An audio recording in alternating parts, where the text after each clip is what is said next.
Morning. Hopefully you guys find your way back. The previous live stream got nuked, but we lost our Starlink, and I kind of thought we'd always manage to be within 12 miles of one of these atolls. I'm not feeling very good today, you guys. I'm in a lot of pain, so I'm laying low. I hope you can understand. There you go. No one's worried. But anyway, Starlink went down because you probably know the rule that when you have to be within 12 miles of land, or else you have to go into ocean mode, which costs more. So I just clicked on ocean mode and we're back. We are about 28 miles from Fakarava. It's been a long sail because all night long the wind is directly behind me, directly from, directly behind me when we're trying to point at where we're going. So, some Tuesday won't sail dead downwind. I can sail at an angle of like 170, but literally all night long I have not been able to point at the destination. So, the sail is turning into a longer sail than it really should have been, and I keep thinking about just turning on the damn motors and getting it over with, because I'm looking forward to being there, but that just seems wasteful. But I might motor the last few hours anyway. But yeah, it's been driving me crazy all night long, playing with the sail angles and trying to get her to point where I want to go. And Starting to sprinkle a little bit. Okay. Not a lot, but Well, hopefully it comes and goes. Anyway, so we're 28 miles out. At this point, I'm guessing that puts us there at something like 1 o'clock, which is after slack tide. So then we have to start thinking about when is the right time to go through and that whole thing. research what the slack tide is the northern entrance. Well, that's 36 miles more. That would be 5 more hours of sailing. Alright, okay. Is that what you want to do? Well, no, but I'm just throwing out ideas. Oh, okay. Yeah, yeah.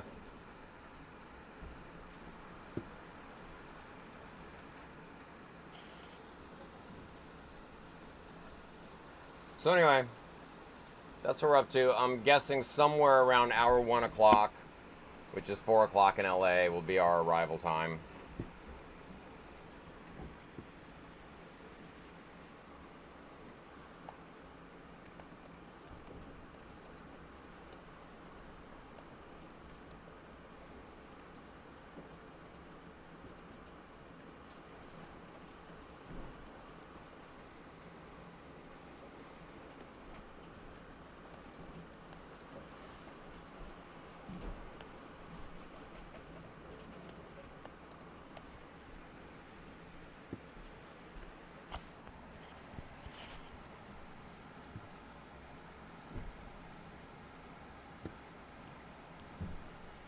Is it dry? I mean, it's cold, but it's not. Yeah, that's fine.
gotta watch the video that guy sent. Watch what video? Oh, he sent the final video. I started to watch. You were there. I started, and it was annoying. And you don't need to watch it with me. It's just, It's annoying. it's just. And now I have to correct like basic stuff, you know.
Glamour Saline.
This thing was a great purchase. What?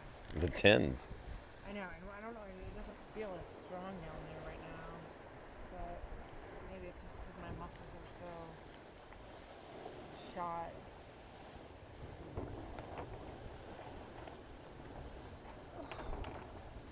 Here's silly toes. Look at these silly toes. What? Their toes are silly. They are? Yeah. They're silly, Steve. Oh. Like, this guy's like all big and goofy. What Look is? at this one in the middle. It's like, hello. This one's bigger. They're silly looking. Oh. Oh. Well, the only toes I got. I didn't say that I get any toes, Steve. I just was saying that's silly. Yeah. I like these toes. Anyway. You know how gotta download the camera back on my phone, right? Oh, yeah. How did you do that? I went to go delete the one that wasn't like working, and it deleted all of them. I didn't realize that if you deleted one, it deletes all.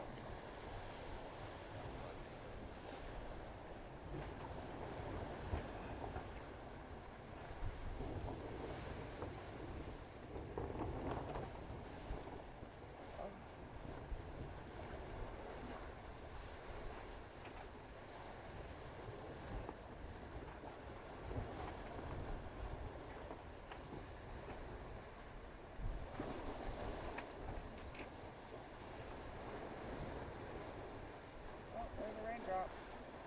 Raindrops are falling on the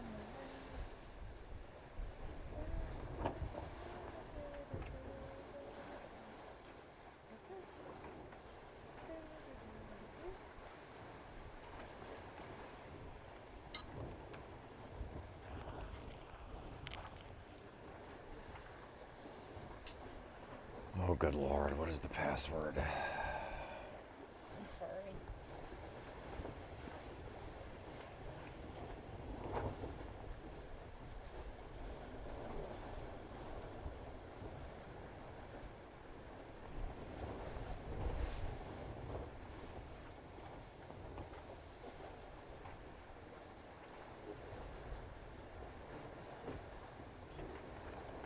The cat that lives on our property, what does it eat? How does it get fed? I don't know.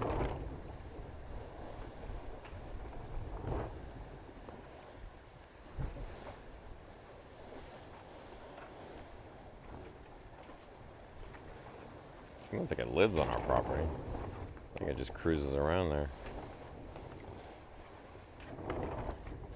See if you have a cat.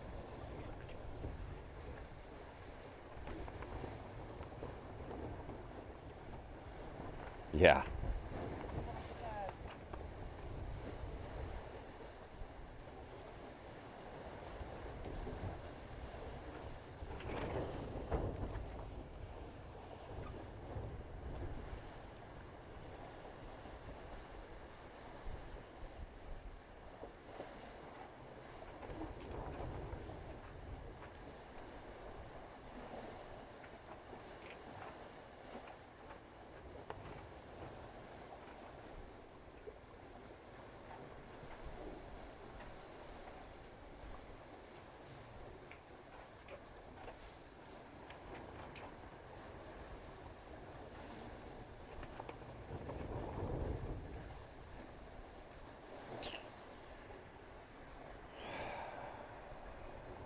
Okay.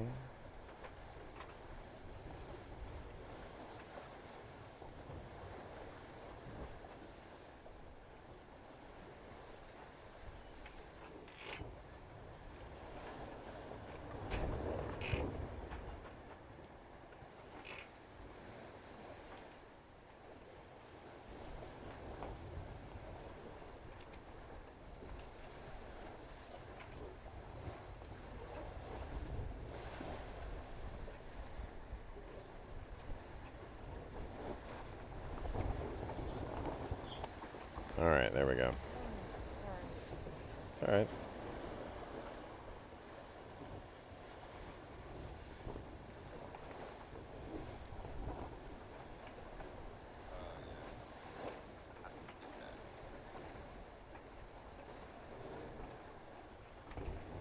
Good morning, Craig. Thanks for stopping in. Appreciate all your help with the moderating. Craig, what's up, big dude?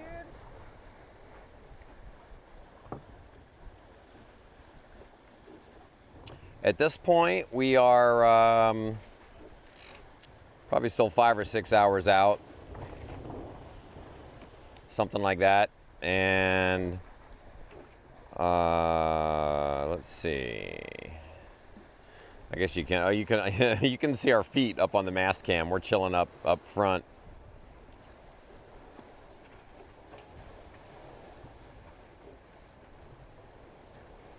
I'm laying on my TENS machine. I'm in a lot of pain. The last couple days, actually for like the last week, I've been in a lot of pain. So I'm currently laying on the 10s.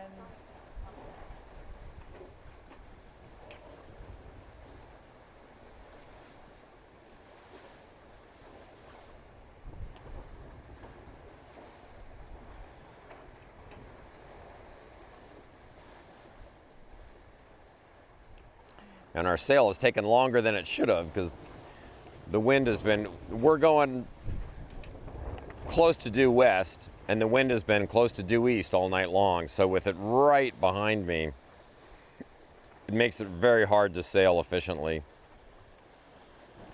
It's really ideally you need the wind at an angle, but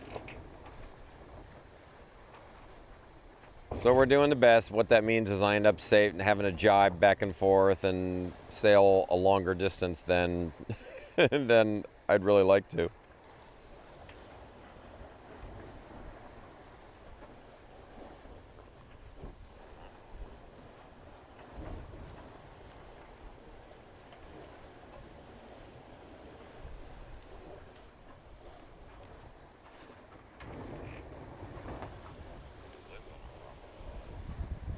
By the way, you were talking about sailing around all the bommies and stuff in there.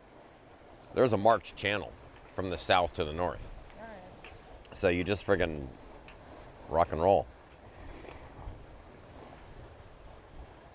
Besides, if we went in the north entrance, we'd still have to go all the way down south because that's where the most amazing diving is.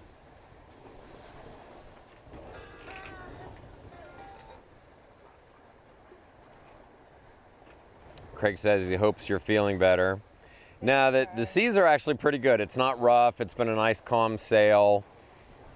And it's funny, I feel stupid complaining about the angle of the wind, but Yeah, come on. but you know, it's just been a struggle all night long to try to sail the direction I want to go. And we would have been there like 11 o'clock in the morning, I think. Well, I mean, it's 8 o'clock now. We'd be on track for an 11 o'clock arrival. Now it's probably going to be more like 1. And slack tide is around noon. That's why I'm mildly frustrated with that. But it's definitely a dumb thing to complain about because life is great. But all in all, the seas have been very gentle all night long.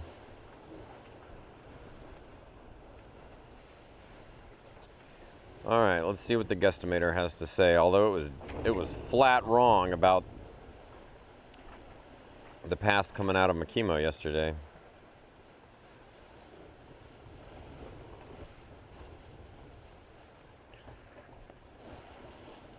Slack at 12:46. Okay.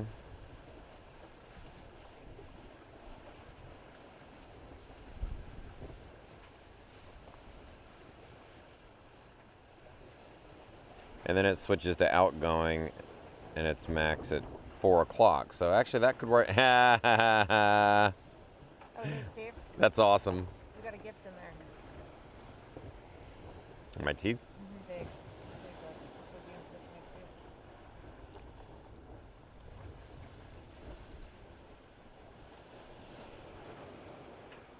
I don't recognize the look on that PBR label. It's PBR Lights, dude. Mmm. Remember you guys were talking about that? Yeah. Rich. Mm-hmm. Shower PBR. Shower.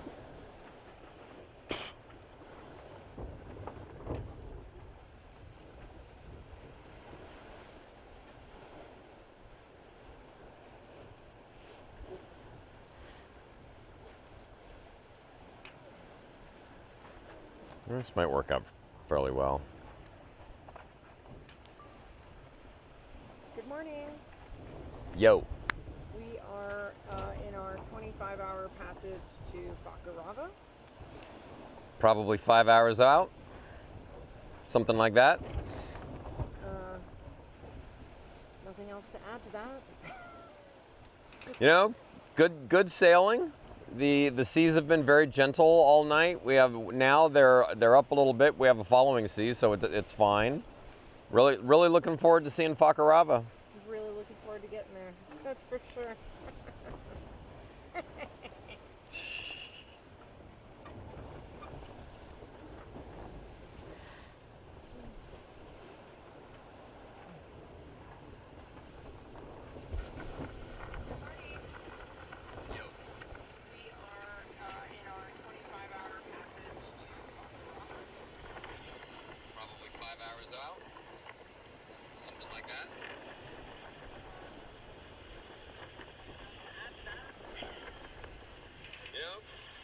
good sailing.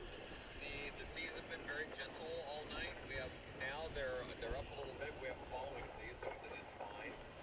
Really looking forward to seeing Fakarava. Really looking forward to getting there. That's for sure.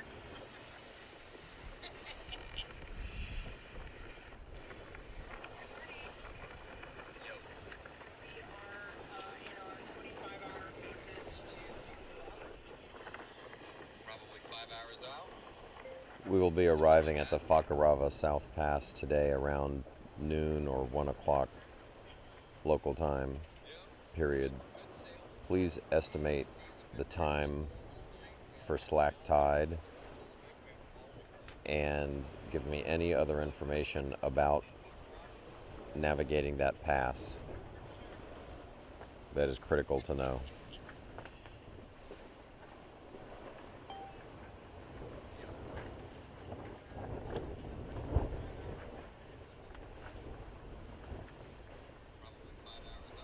Slack tide, and give me any other important navigational information regarding that pass from every source you can find, from cruisers to sites like Noon Site.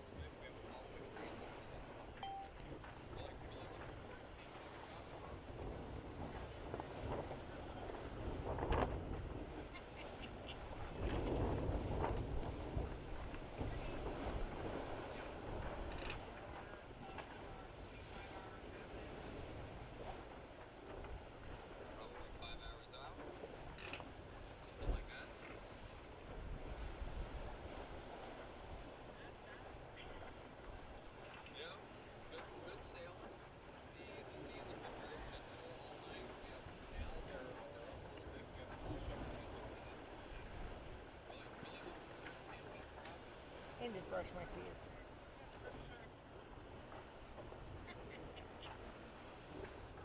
Today's What? May 27th, right? Yeah. What the hell, Grok?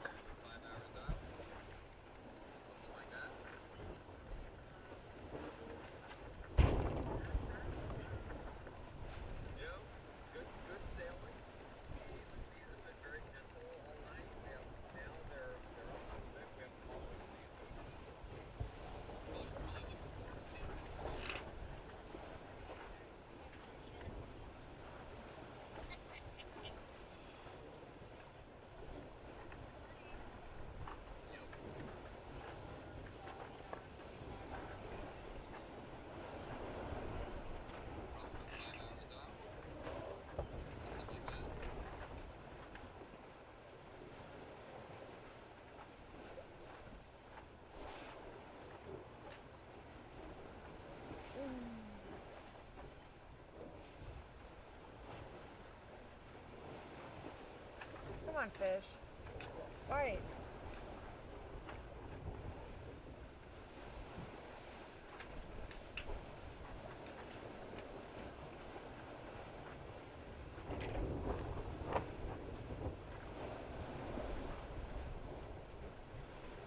How's your arm feeling, your elbow? Better. It's not 100%, but like when I use it, like the other day when I was pulling dock lines when we tied to that dock, Yeah. that afternoon I was like, oh. Yeah. Come on.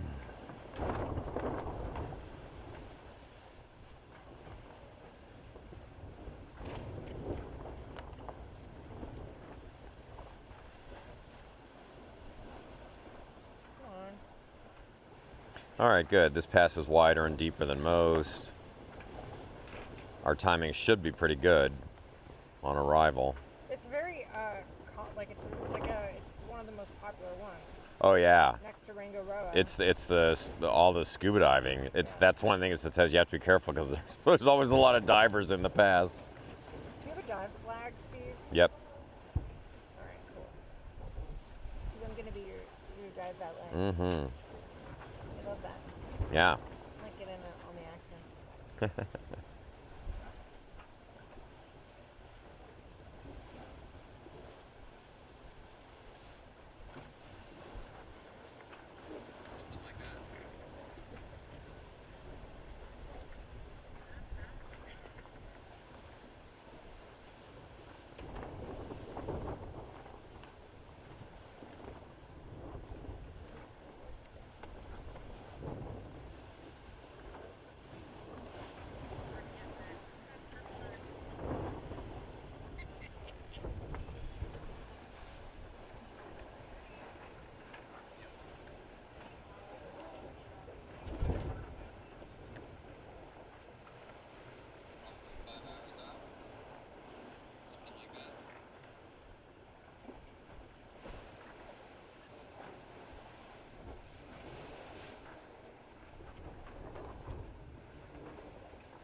Bless you. Bless Bless you. I've had to sneeze a lot.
Well, here are the reels, right?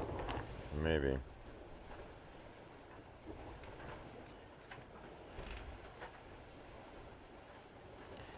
gonna go back there just now. We're so consistently with the wind doing what it's doing. I gotta switch again. It just keeps. It's killing me, man. What are you doing? I'm gonna try to go back to wing on wing. Oh boy. It's like my nails are square, Steve. Huh? My toenails are square. Yeah. Because you told me to. I know it works great.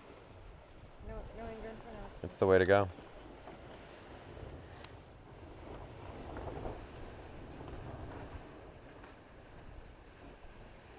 Are you my buddy? Yeah.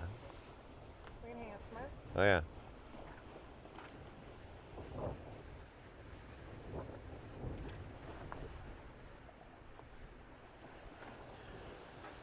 All right, let me see. As soon as I do all this, the wind's gonna shift again.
Hmm?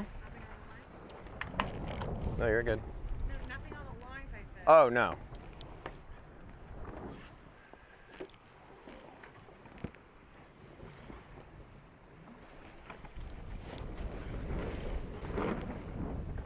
Come on.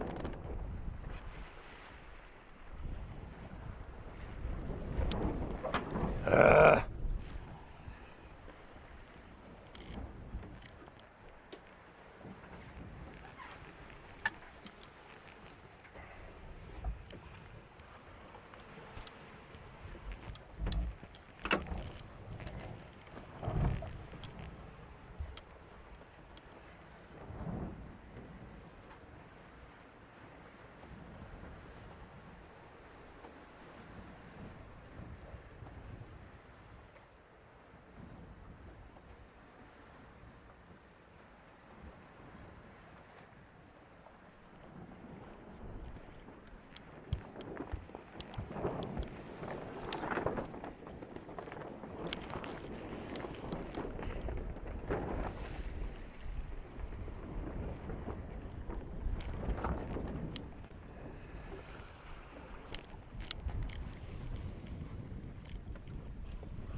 saw that happen, I would have searched for that forever. My phone went down under the cushion all the way under.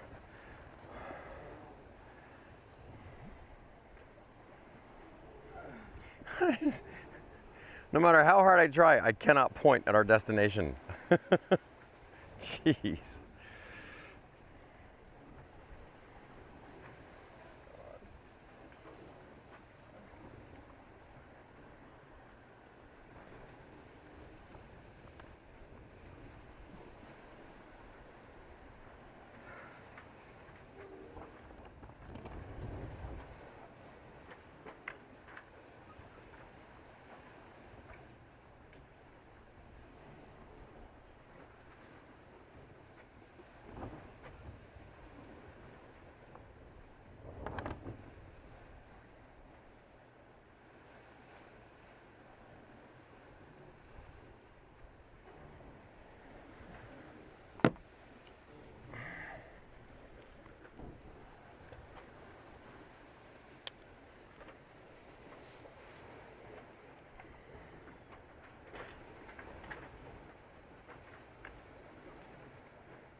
The reading of your eyes closed still counts?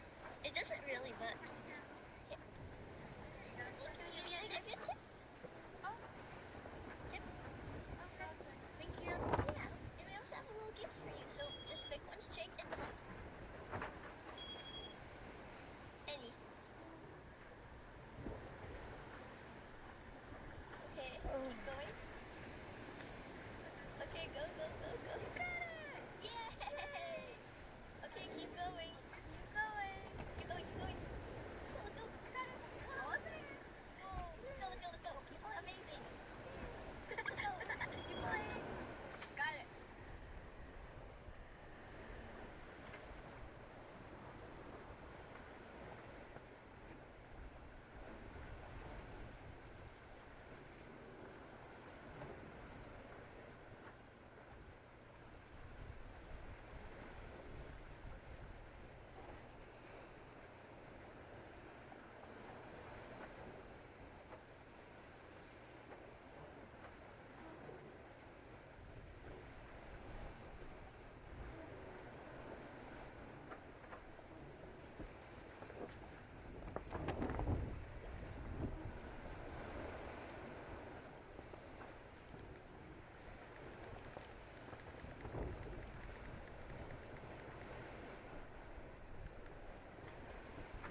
Wow, we're just hitting 7 knots. All right. I'll take that.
A couple raindrops.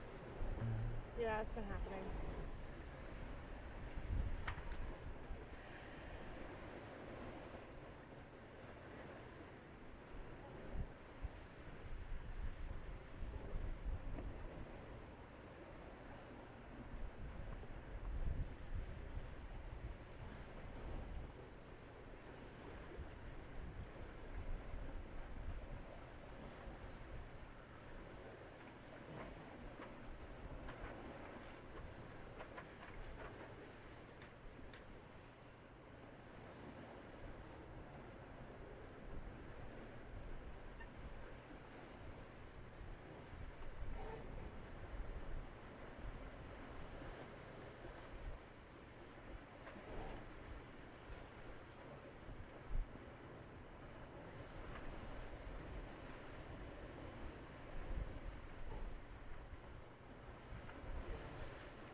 Hmm.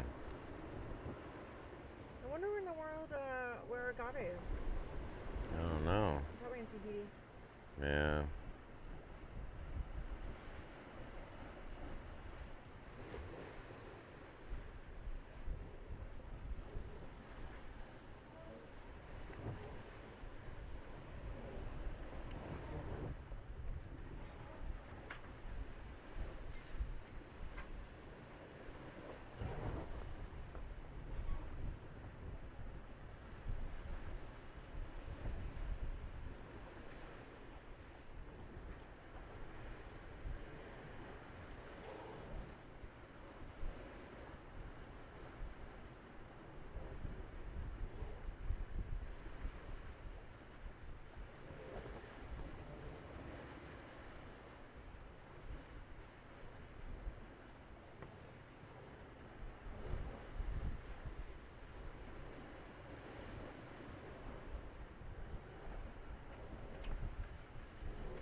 I'm gonna grab the laptop and When you're get in through there, the videos in a take couple of photos. other I need things. my hat.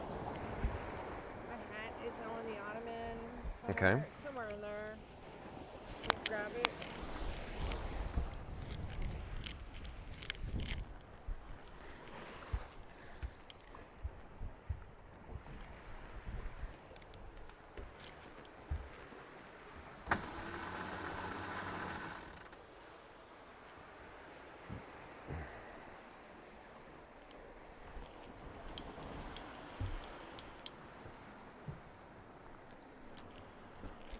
The straw one?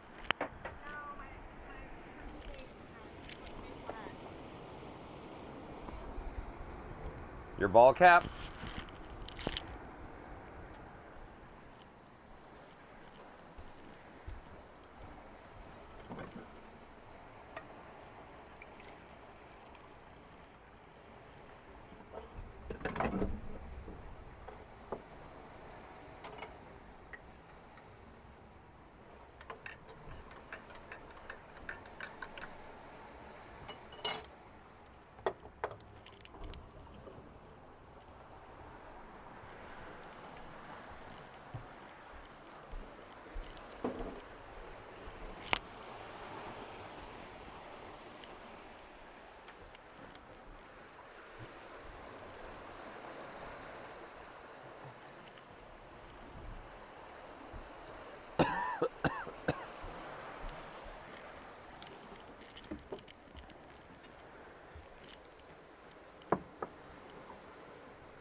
Can you imagine shoving off for your dream of sailing around the world with the woman of your dreams, and then all of a sudden you got a medical curveball where she has to fly home for surgery from Mexico?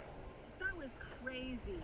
Here we are, 2 weeks into our circumnavigation off the coast of Mexico, and all of a sudden I could feel down the right side of my leg. You're in I was in so much pain, so I called my spinal surgeon, who then ordered a stat MRI In and Mexico. CT scan in Puerto Vallarta, to then to find out that I need to fly home stat for spinal surgery. We are celebrity fashion designer turned First Mate Meghan, and I'm Wall Street executive turned Captain Steve. We checked out of reality to follow our dream and sail around the world on our catamaran with our 2 pugs. Welcome to our outrageous journey.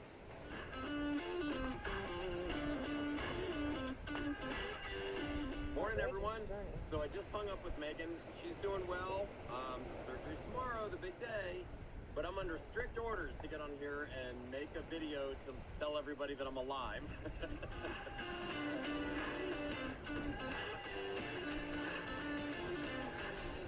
Officially never had this many swimming in front of the bow at one time before. It's incredible. But I'm under strict... Morning, everyone. So I just hung up with Megan. She's doing well. Is that my shoulder?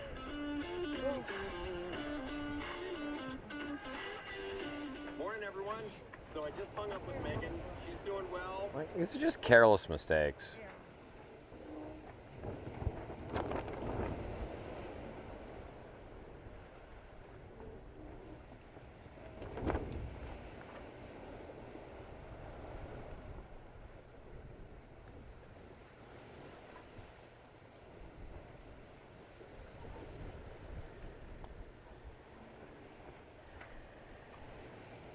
Surgery's tomorrow, the big day. But I'm under strict orders to get on here and make a video to tell everybody that I'm alive. I've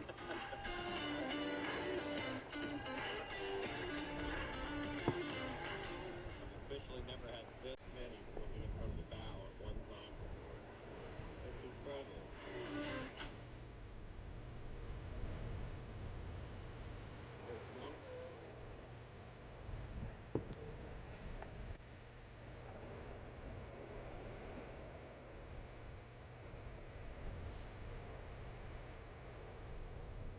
Sunrise over the Gulf of Tuamotus.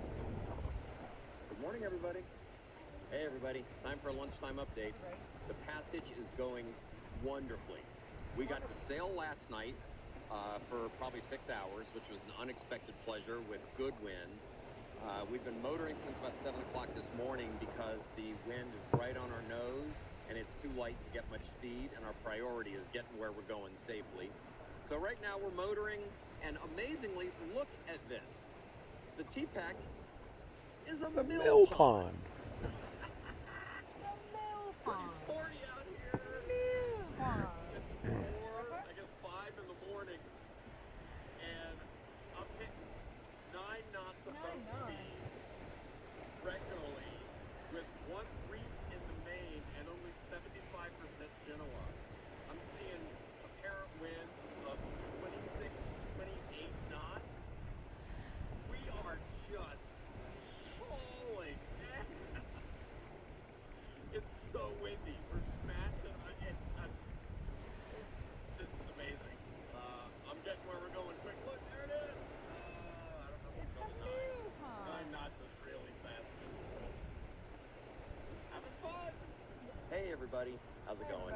So one of our followers, Chamra, DM'd me this morning and said, hey, you never let us know that you made it safely. So shame on me. Obviously, we made it safely. Yeah. We're tied up in Marina Chiapas. You can see behind me is sea again, which was my buddy boat the whole way across. We kept the radio contact and chatter the whole time. Good morning, everyone. Morning, everybody. Spelled your name wrong. Megan's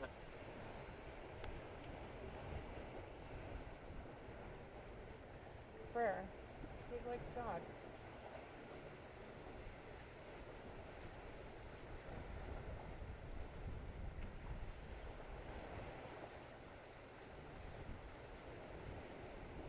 I bet you this will help your elbow. Spine surgery today.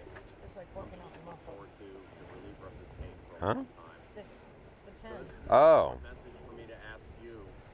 If you're a believer, Join me in please prayer. join me in praying for God's protection, for healing for Megan, and for her to come through this quickly and easily.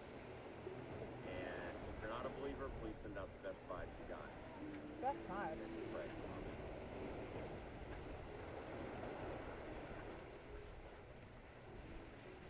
Here she is, folks, getting out.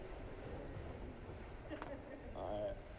Did it show that my pre-surgery photos? Yes. That's pre-surgery. Here she is, Right. folks. It's in the right place now. Okay.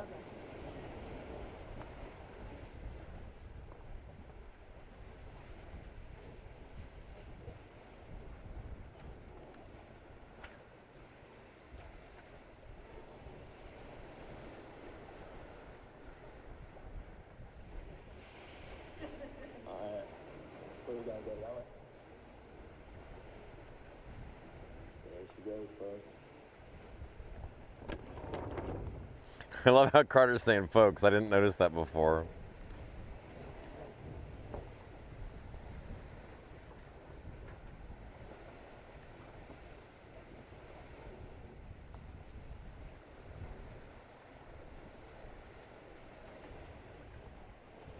You have the iPad, right? With no direction? Yeah. Or? Yes.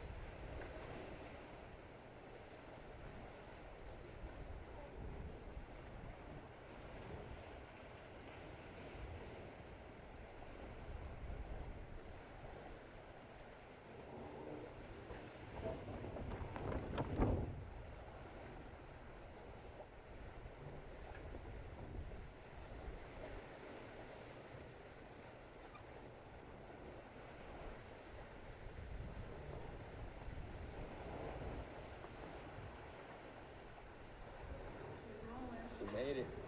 There she goes. Not a sponsored ad for the old lady grabber, but man, has this thing just been a godsend. I feel great today. I'm on day 3.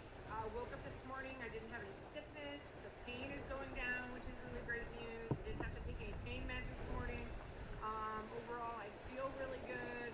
And, you know, depending on how I'm feeling, I might drive to Nevada tomorrow or on Sunday.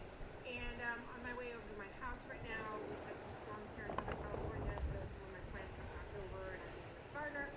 So yay, all good news. Things are going good. Steve's living his best life. What else could you ask for? Godspeed. Y'all, today is Y'all. the first day in about 6 months that I have been pain-free. I woke up this morning and I was so motivated. I actually wanted to put like an actual real outfit on and some bling and some fabulous sunglasses. Like, I'm gonna walk into my MRI today fabulous because I feel amazing and put on some sparkle. I mean, obviously I gotta wear my back brace, but like, what a difference these steroids can make. I mean, I was in so much pain the last couple days just from residual nerve pain, so my doctor sent me in a steroid, and what a freaking godsend. So I'm headed out to Vegas to go to the imaging center, and I'm gonna shut it down with all my sparkle, and I feel like $1 million. I cannot even tell you. God, thank you, thank you, God.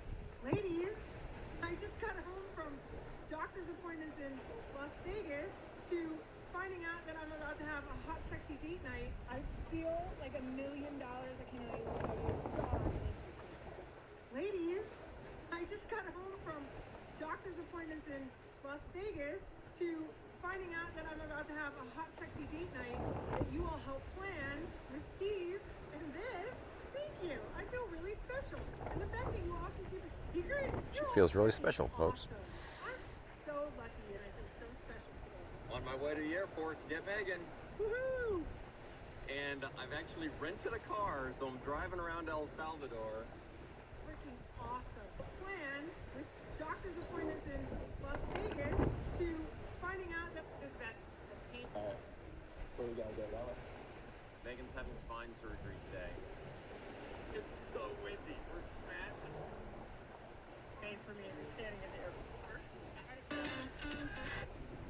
And Special. And the fact that you all can keep a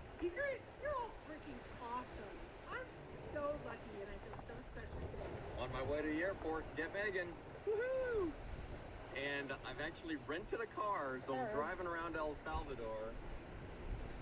And the directions are pretty easy. You get on this road and it says turn left in 15 miles. All right, that's easy enough.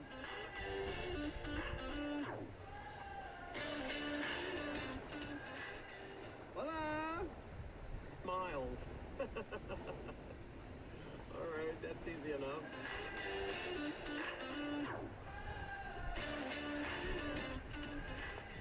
Voila! I know. Muchos boletos. Look who I'm sitting next to. Yeah. It's fine. Steve loud. We all know this. I'm so happy to see you. So happy to be here. I was trying to display my joy. And look at this adorable sign that Steve made for me standing at the airport. And the pizza made it. The pizza. I can't wait to eat that. I'm really It excited. made it. Yay! I didn't see the pizza thing when I had the clip in there that was like, I mean, I friggin' sent him those. In Las Vegas. They have a vegan pizza. this whole thing is. I'm done with him. Like, it, I can't believe Red Dwarf Pizza. Seriously, the best pizza on the planet. It's pretty good. In Las Vegas. They have a vegan pizza that actually is vegan pizza because I don't eat cheese. Steve, we did it! We did it, Steve! We did it. You're back on the boat. Oh, the dogs. Look out, the pals. dogs. The dogs trying to play. Look. Oh, yeah, dog's like I want in. Oh, All right, the cows they're doing what they're doing. they're doing their own thing. Yeah. Hey, look, they're walking straight down the road. It's so ridiculous. They give no F's whatsoever. like, Look yeah. at these Oh, they're gonna blast right in front of you. They're like they're all just gonna be This fast. is hilarious. Yeah. That's cool. California roots. Yeah. told him to delete that. In Pescado.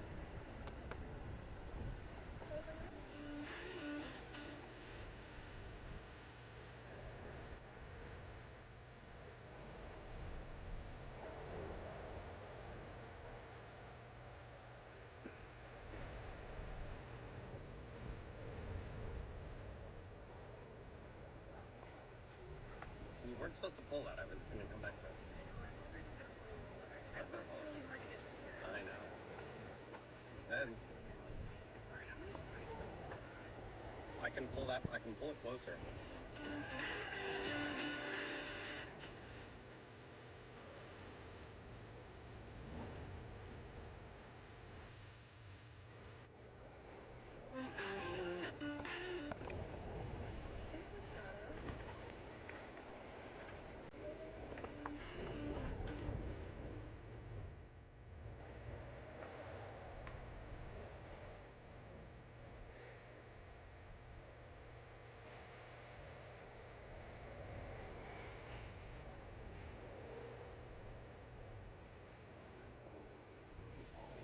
You weren't supposed to pull that. I was.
Look at this. My Chanel Surf, I have two of them. The one that Norm fucked up, the paint. So, the price In 2019, you could buy them on Fashion File for like $900. Now they're now going for $12,000. Wow. I have 2 of them. That's crazy. I know. I just got home from doctor's appointments in Las Vegas to finding out that I'm about to have a hot, sexy date night that you all helped plan with Steve and this. Car, so I'm driving around El Salvador. And the directions are pretty easy. You get on this road and it says turn left in 15 miles. All right, that's easy enough.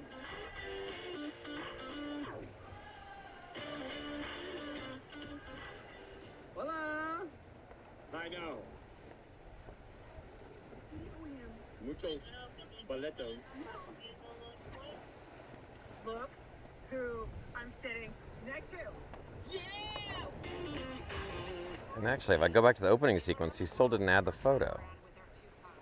Welcome to our outrageous journey. Oh, this guy's anxiety. He's terrible.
Fish on! Fish on!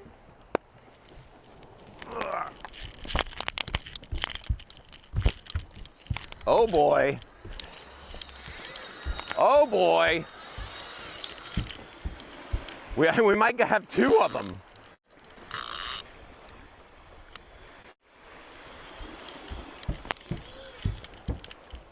We're either tangled or we got 2.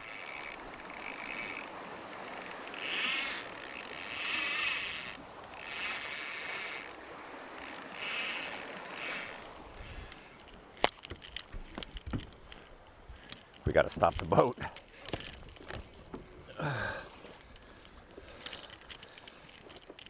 both of them going, or just Yeah, I don't know if they're tangled or if, I don't know what. You want to do this? yeah? Here, I'm faster. Can I stop the reel? No.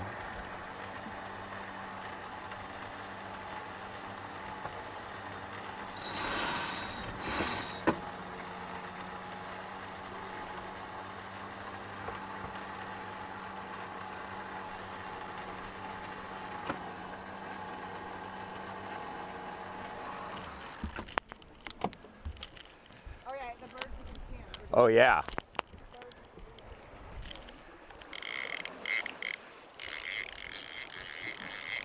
I think we might have 2. Yeah. Yeah, they're both hit. Oh boy. All right. Shit, the preventer. Can I? You want me to do that? It's done.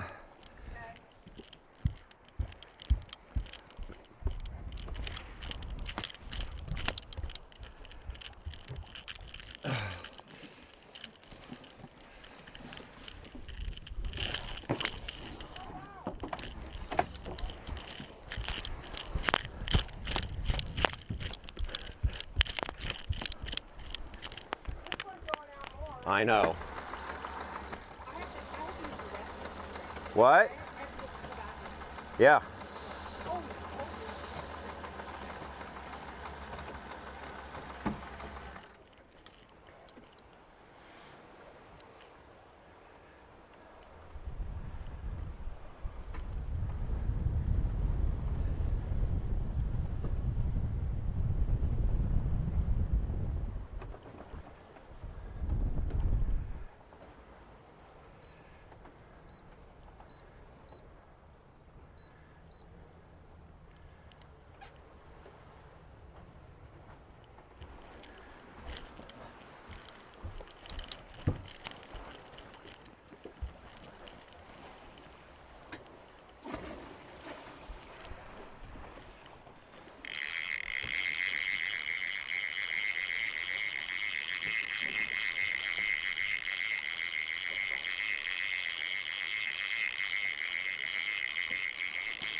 What? Oh, oh.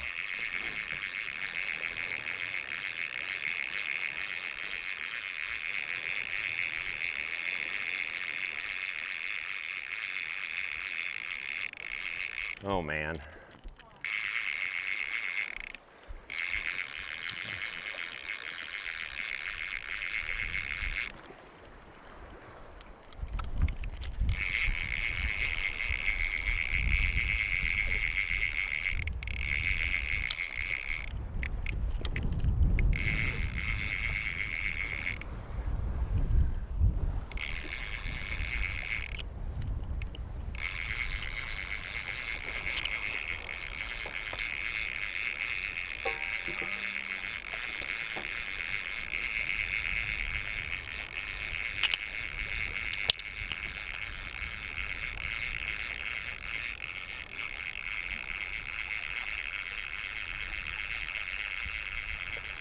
Are they, it looks like it's tangled. Yeah, I think they are. So they're just Shit. tangled, you think they're just tangled with each other? What? Nothing. I just said you just think they're just tangled with each other, or they're actually, there's a fish They're- on? I can't quite hear you. They're definitely tangled. Shit. Maybe we don't put out 2 at one time. Seems to be. Damn.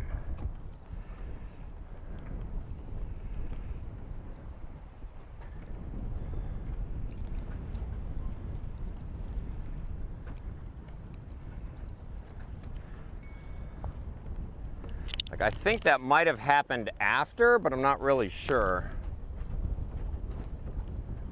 Now, how am I going to deal with this? Well.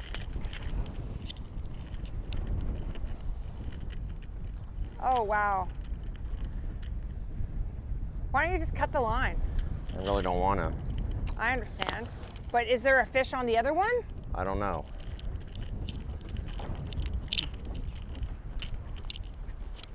It's slack, Steve.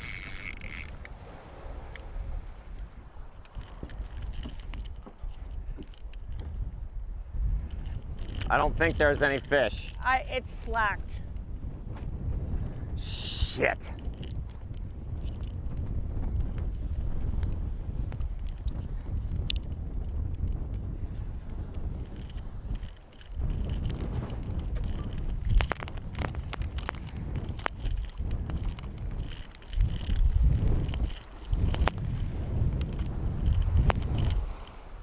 Should you clip in? Okay.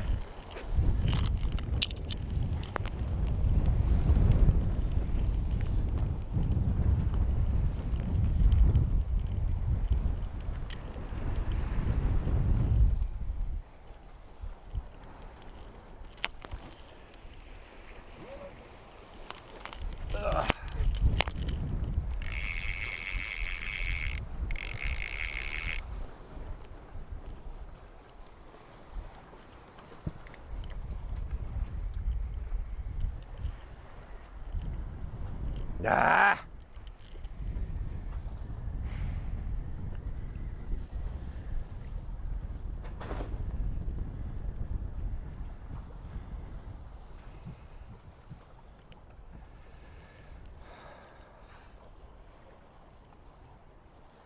Damn it!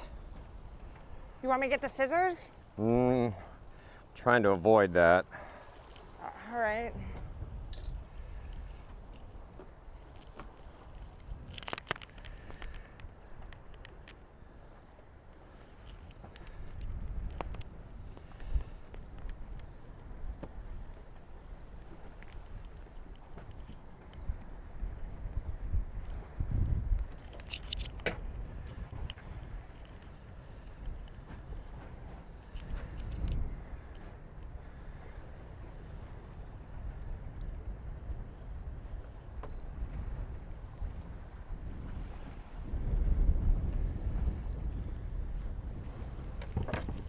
There's definitely some squalls ahead of us.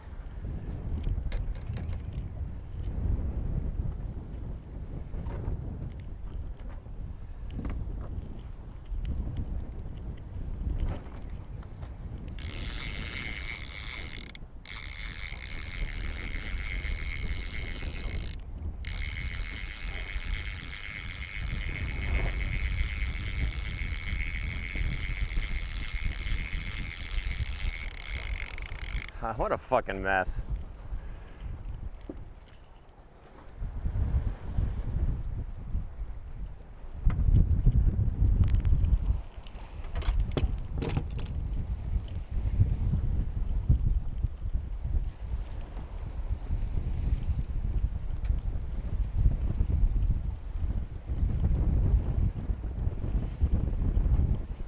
Ah, the lure's gone.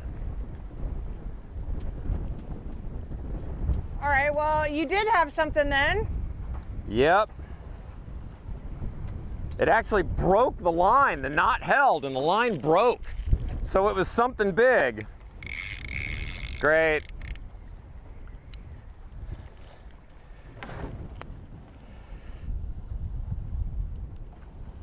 Getting really good at losing big fish. Maybe the banana worked. Yeah. I have more in the freezer.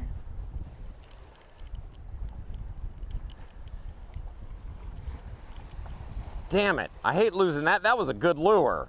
Fuck.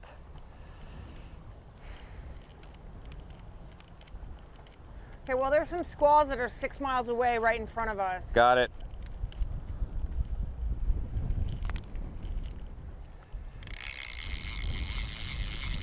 All right, I'll go get the boat locked down.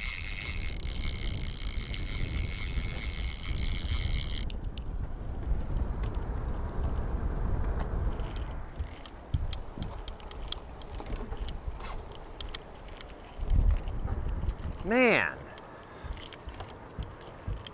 I guarantee you what happened was because we couldn't get the, you know, when the boat was still pulling,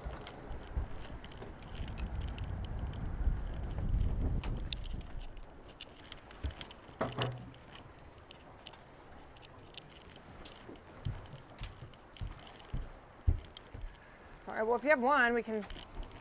huh? If you have one. I don't think we do. Because You don't have the other lure? oh, lure. I thought you meant fish. No, it's slacked. So.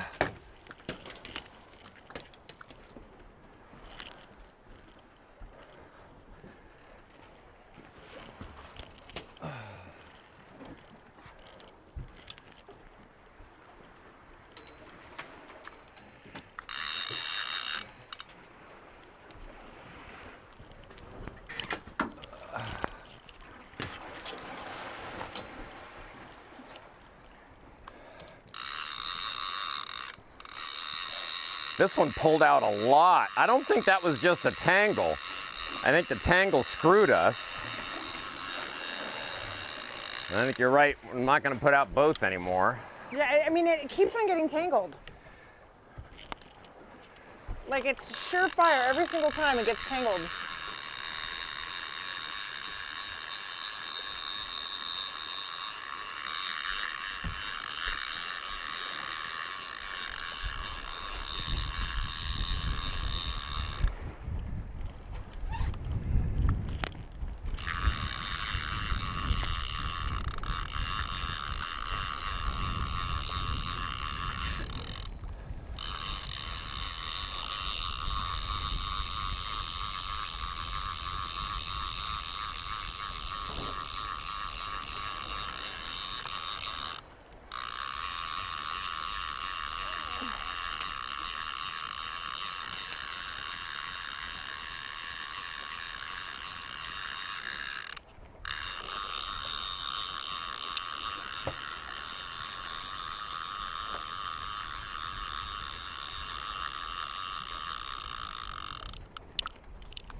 Damn, that lure we lost was a good one, as you could tell, because it friggin' worked.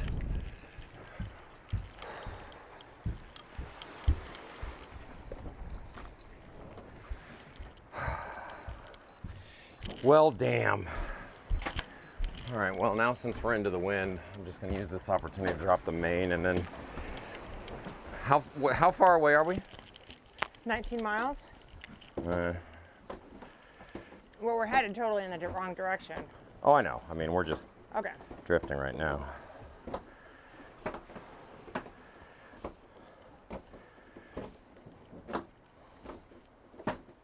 Damn.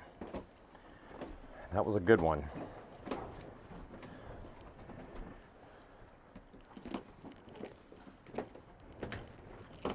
I think we should put the line back out. Okay. Yeah. So we're gonna motor, is that what you're Yep. saying?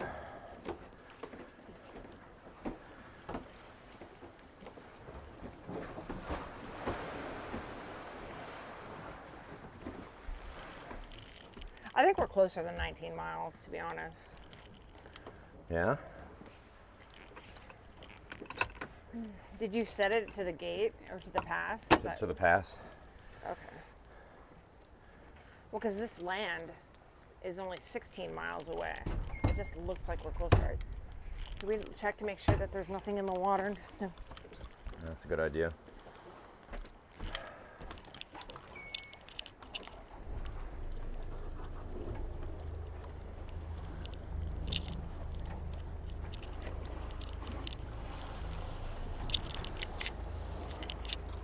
Good? Hold on.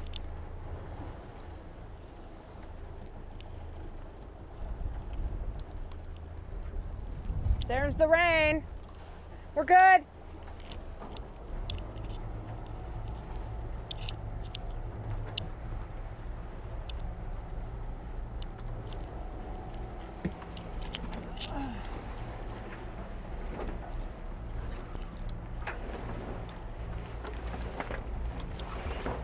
Oh. Oh, I gotta Are you sitting? sit. I gotta sit. Oh.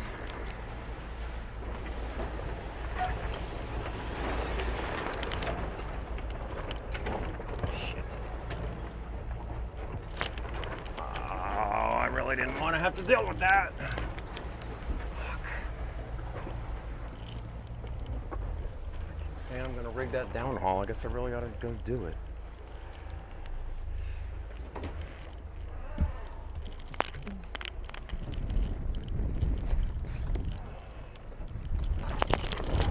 A lot of boats.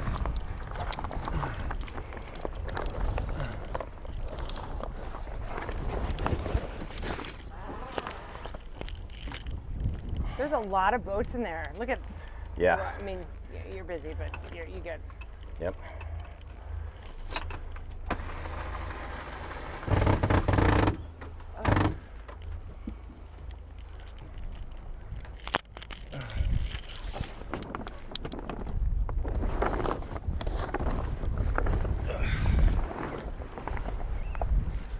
That'll be cool to go to a popular destination, you know? I love all the remoteness, but it's also nice to see other people.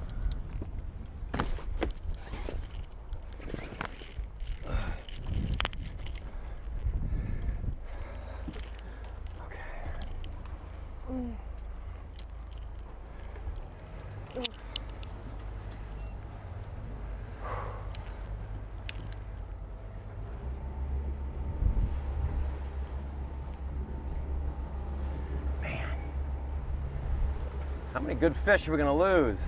Wow. I guarantee you that. I dialed up the drag so it wouldn't keep pulling it out and then pulling in the sails because it was way too close to the end of the reel. And it just too much pressure and broke it.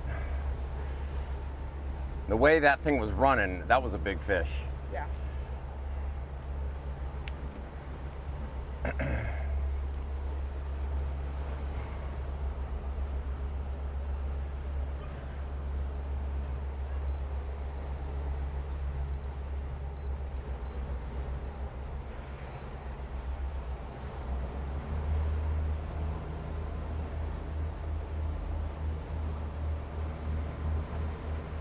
now the storms are behind us.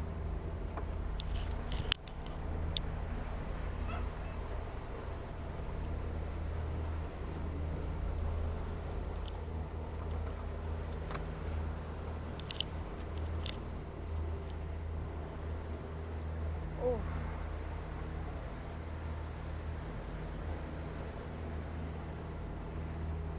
All right. Look, like pulsating look. Oh, wow. It's crazy. I think this will do a number on Yeah, maybe. your elbow. I'll try it. Like my back feels great right now. But I want to keep it like that. Did you hear back from the people from Fakarava? The reservation? Oh, yeah, no, it's done. Oh, Yeah, no, they approved it the other day, and then, so we have a reservation at the first little village. So we're all official. do you have to pay? Mm-mm. Yeah, look at all these boats. Yeah, they're all inside. That's awesome. I think that's over in this Yeah. corner, Haite I or think it's something like here. that. And it's, there's two. There's the village right here. That's where we're going right now. And then we'll go another 2 days.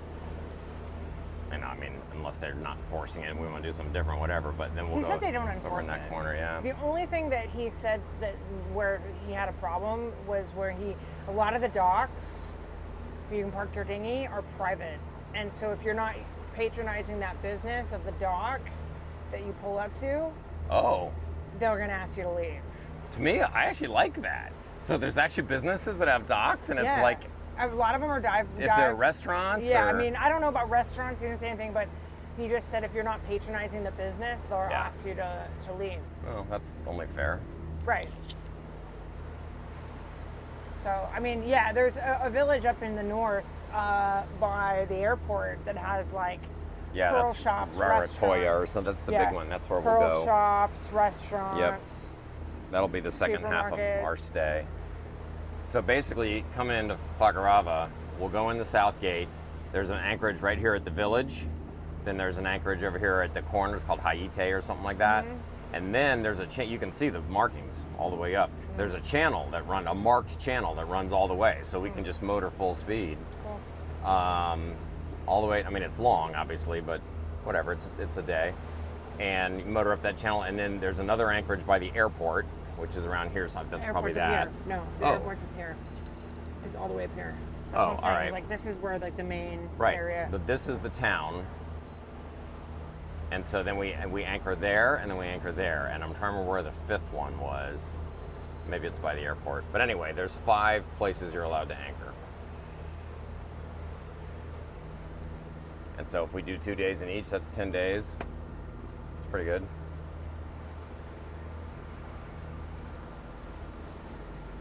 All right, I'm gonna put the line back out. Man, really bummed. Like, that lure was the good one, and it figures that's the one that Should hit. we get some more lures Yeah. now that they're all going away?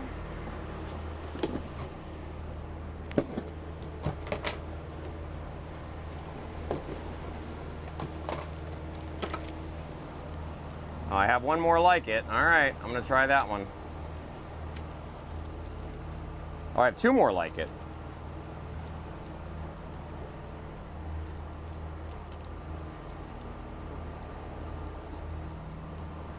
I don't remember where I bought these. Mexico, maybe.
Do you like that reel better? I like the line better. This line is stronger than the other line.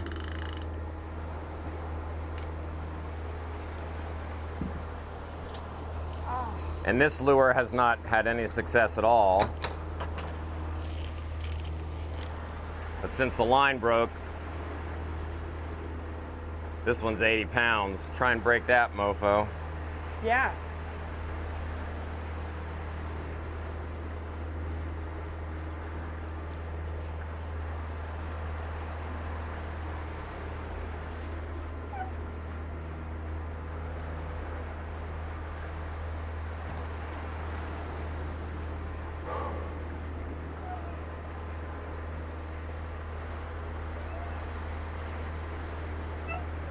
Old Howley at it again.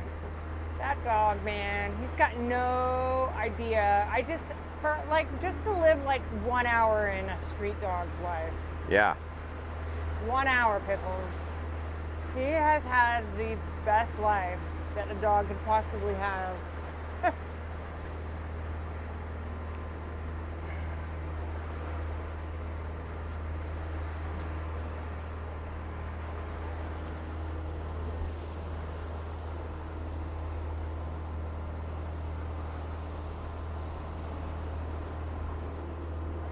All right, so we have 12 miles to catch a fish. Huh? 12 miles to catch a fish. 12 miles? Yeah. We had like 20. Well, oh yeah, you're right. 18 miles to destination. Okay. All right, so let's say 16 miles.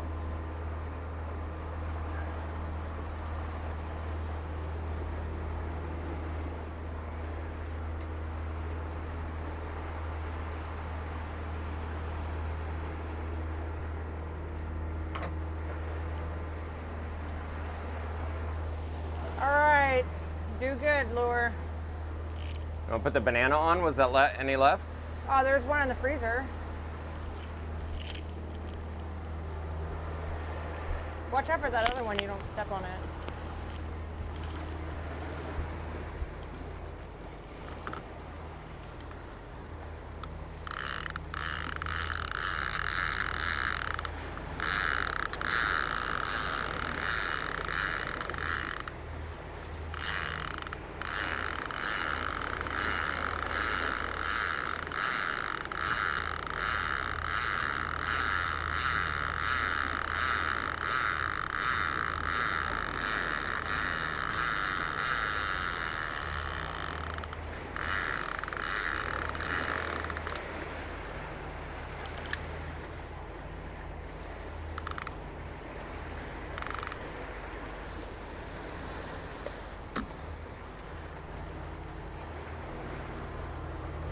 Man, all those birds that were swimming, you know, that was a good one. Oh yeah.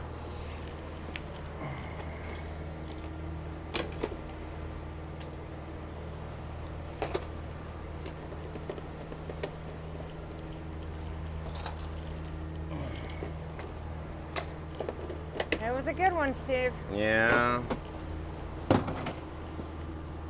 Story of our life now is fish getting away.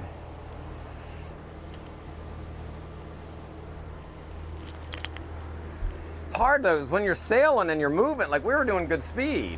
Yeah. I see some birds circling up I here. saw that. They're circling. We're motoring, so if you want to drive right through wherever they are, feel free. I mean, they're long past now.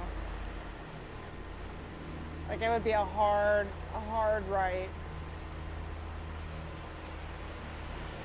The other problem with like trying to stop the boat real quick is we're downwind, so stopping the boat is a 180-degree turn, so that's hard too.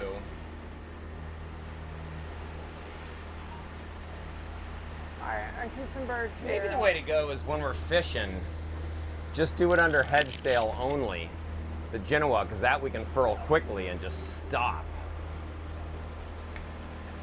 Just brainstorming. Oh, here's a bird. Blah, blah, blah. I mean, but think about all the times that we've had to lure out for days and nothing. So it's kind of like,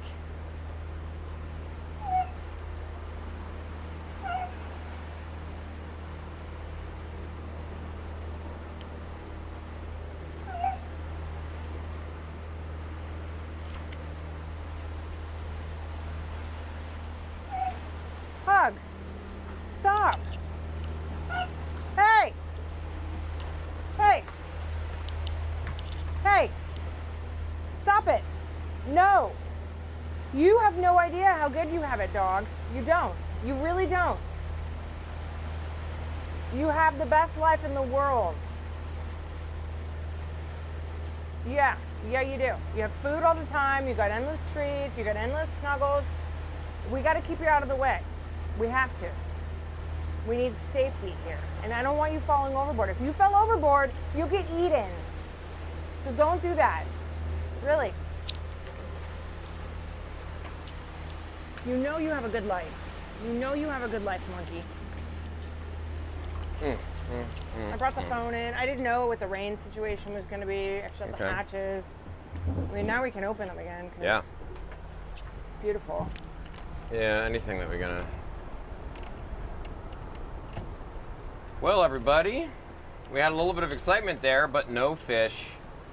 We had a fish on, and it was a big one. I have no idea what it was, but we have this problem where when we're sailing and doing good speed under sail, you get a fish on, it's gonna start running, and you wanna pay out line, but you can't pay out, obviously, so much line that you run out of line. And it takes a minute to get the boat to stop. And if the boat's still going and it's pulling the fish at 6 knots, you know, and the fish is fighting back, what's gonna happen is exactly what just happened. It just broke the line. And so I'm just thinking through different options. Like when we're fishing, I'm thinking maybe I don't fly the mainsail at all, because that's the big one that's hard to douse, and we just go under head sail, because that one's pretty easy to put away quickly. We'd be going slower. Now we're motoring, so we're doing 6 knots. That's a really good trolling speed. But so now would be perfect. To catch one now would be ideal, because we're motoring, so you just throttle down and sit there and fight the fish. But it's frustrating that we caught a good one there and it got away, because I just couldn't get the boat stopped fast enough. And frankly, we got it stopped pretty fast. But, we were sailing downwind. I had a preventer on port side, and I had the head sail guide out over here. So all of that has to be manually undone. So it was pretty slow. We were still doing 6 knots for a long time pulling that fish. And frankly, it was probably a big mistake putting the brake on. I should have just let the line pay out, but I was worried about running out of it. So, that's life. It just annoys me. We've now lost 2 really big ones. We haven't caught a fish since Mexico. And that was months ago. The whole Pacific Passage, we never caught a fish. And I feel like we're in really good waters for it here. We got seabirds flying around. When that fish hit, there were seabirds flying all over the place, which is a sign that there's, feeding. So I'm hopeful that somewhere in the next 16 miles, we'll get one. I dropped all the sails now, and we're only motoring for that reason, in the hopes of... Oh, Mara's coming into port now. Oh, good for her. Good for her. Yeah, the tangled lines definitely did not help. It's unclear to me whether those lines tangled before or after, but it also blows me away, because those 2 lines are 26 feet apart. And I can't quite figure out why the heck they're getting tangled. I've been out on, again, I'm not an experienced fisherman, but I've been on fishing charters before where, they put out those, what are those things called, spreaders or whatever? and also the planks. You know, and they'll have 12, 14 lines in the water. And here it is, I got 2 and I can't keep them untangled. So I must be doing something wrong. I don't know what it is. You know you've made it when losing a fish is your biggest concern. Thank you for the dose of perspective there, Frenchie. I can't even argue with you. That's the funniest thing I've read for a while. Welcome aboard. I already appreciate your sense of humor. You are not wrong, my friend. You are not wrong. Yeah, sales, I think that's probably what happened, is the fish, once it was hooked, crossed. I think you're exactly right. There was no sign they were tangled before that, so once it hooked, it then went, because after it hooked, both lines ran for a little while. So first one ran, and then a few minutes later the next one ran, so a few seconds later probably. So the evidence would tend to support your theory. I think that's probably right.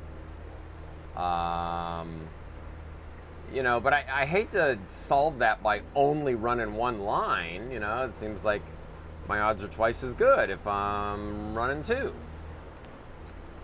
So I don't know. Anyone out there that is an experienced fisherman, let me know, because I am not. I'm a sailor that's trying to learn what he can about fishing so we can eat. Hey, Steve. Yeah. Can you, one of the electrodes, like, fell. I don't know, maybe you see them on my neck. There should be 3, and maybe go underneath my back, and is it stuck to my back? No? There's one there. Yeah, so it should have 3, right? One there. And then one here, and then there should be another one here. No? No. What? Sorry to interrupt. All right. Will you grab that? I just got my back in a good place, and now I'm gonna. Oh, there it is. I was gonna say, I bet it's stuck Okay. on there somewhere.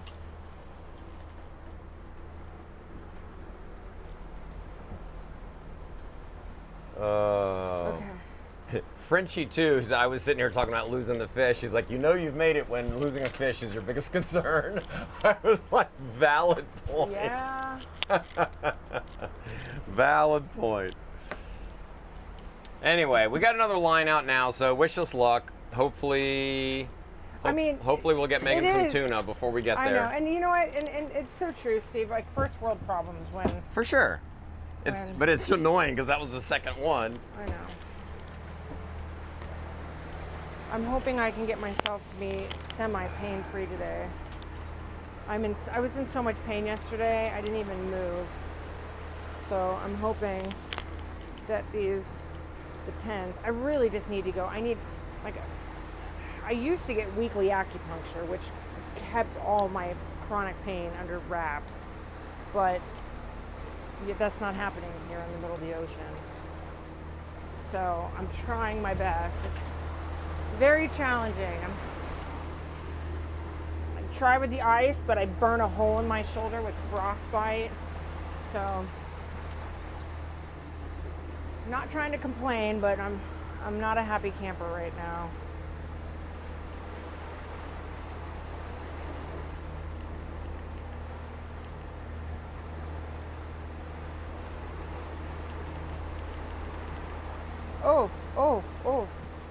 Oh God. Oh. That one cannot go.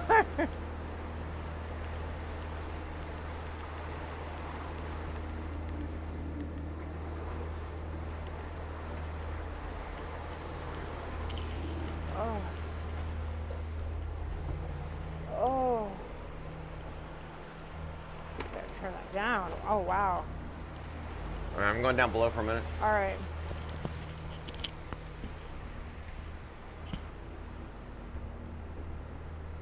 Steve, are we on autopilot? Yeah. Okay, so if I see some birds, I'll turn the autopilot off. Regular old autopilot. Okay. A, I think. It's on A, right? Yes. See up here? Look, A 249. Gotcha. Okay. So A is just heading hold. 249 is the waypoint. So it's regular old, like what you're used to. Gotcha. Okay. All right. If I see some birds, I'm gonna steer towards. Yeah, definitely. And if it hits, just throttle down to nothing. Okay.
Nothing?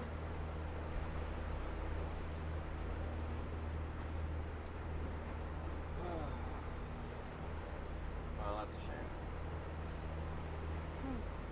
We still have a little way. I almost had you one, babe.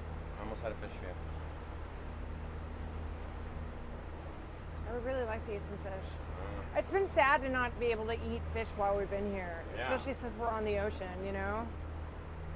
Like, every restaurant I go to, I like want to order the fish, and they don't, because I don't want to also die. And that one, just based on where I caught it, I bet you it was a good one. Yeah. Mahi or tuna. I've been seeing a lot of people catching mahis. Yeah.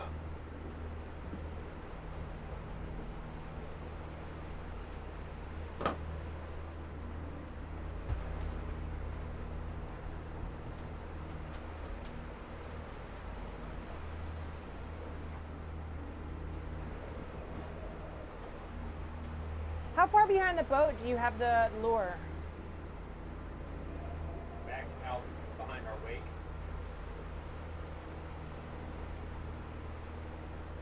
Now, is it just skim the surface, or does it actually go? It goes deep. Okay.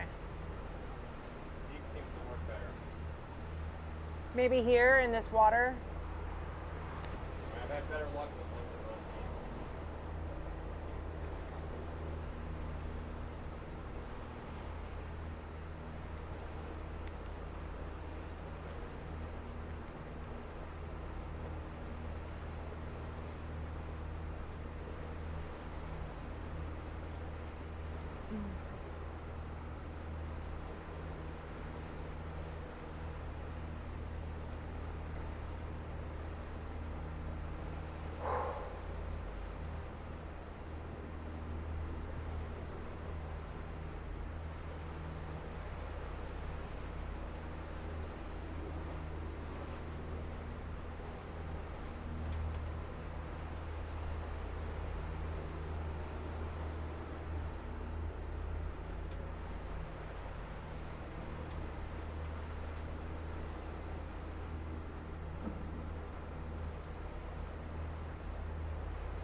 This radar is just insane. That it can see down, it can see boats that far away. Yeah. You know? There's a big storm to our starboard side, like 3 miles away. Do you see it? What's This that? big storm here, 3 miles away. It's just rain, right?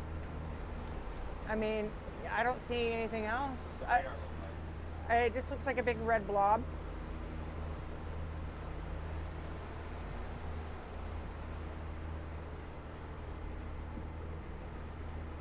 I'm excited to go to this anchorage, Steve. Yeah. I'm excited to see I've other. been watching little ones like that all night long come and go. Oh yeah, no, I'm just calling it to your attention.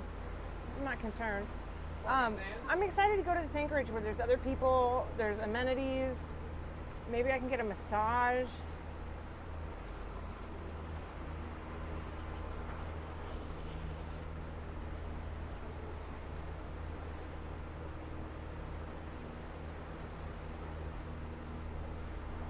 A knot from Son of Rudy.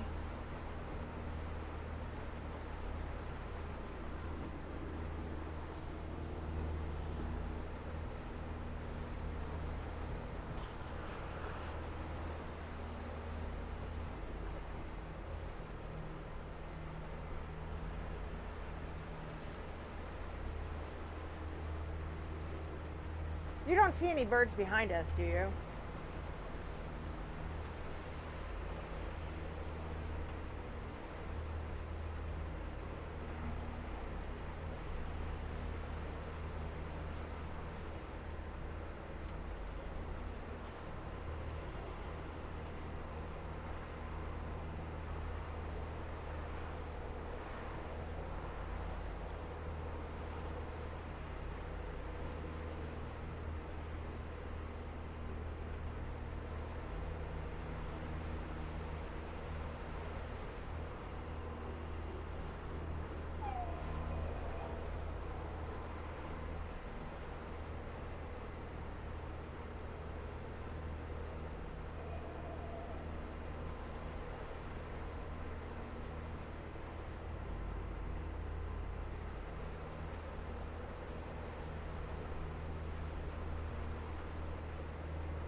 So there's a bunch of boats that are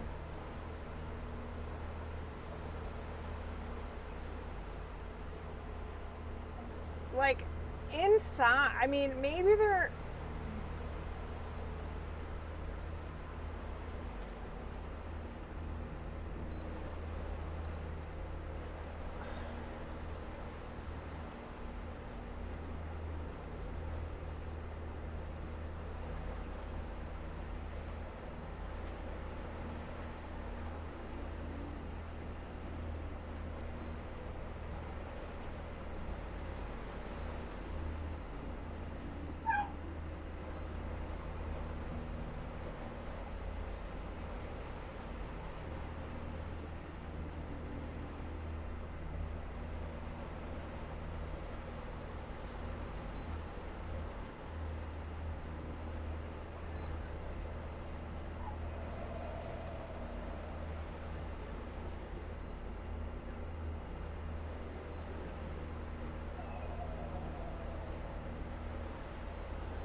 there's a boat named Pisces 2, Steve. Huh? There's a boat named Pisces 2. We're Pisces 2.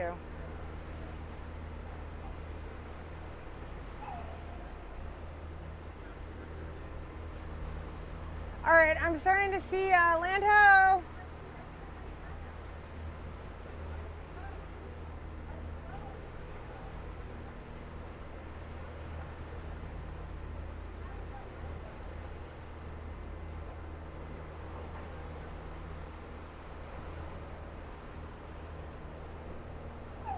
Yeah, that cloud is something.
Outrageous journey, Steve.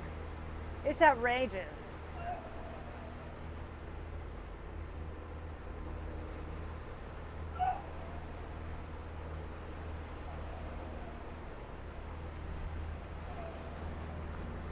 Hey! Knock it off! No barking, no howling, no any of it. You want a cutie, Steve? Other than me? Other than me, a cutie from your cutie? I'm gonna give you 2 cuties.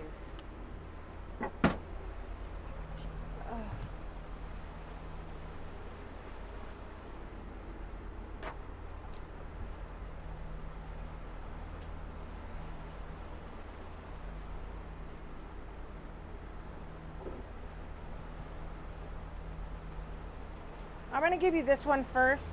Tell me if it tastes funky.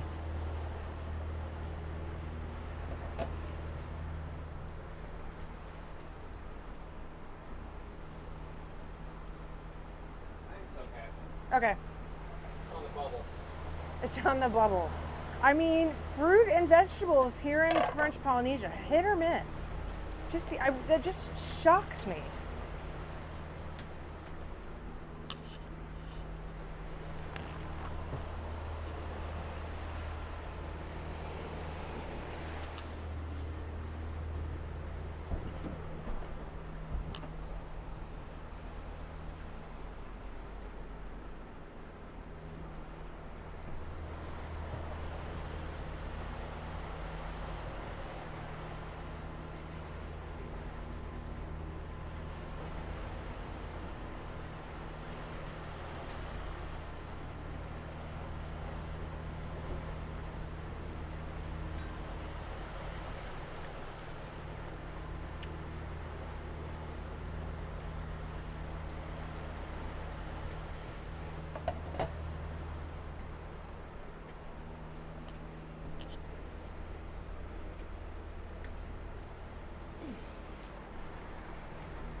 Pug, I'm not supposed to be bending or lifting. You're making me work.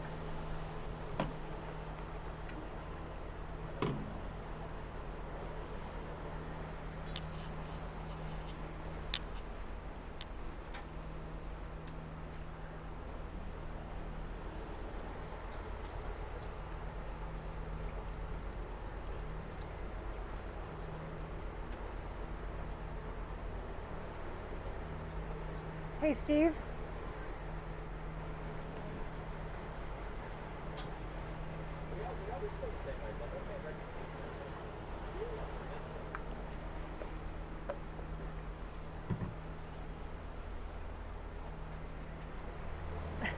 Hey, Steve. Yeah. Before we get into the entrance, the chili that's in the sink, will you dump it out? I mean, obviously keep the Tupperware or the dish, but I'm trying to minimize my activity.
The water is interesting looking, Steve.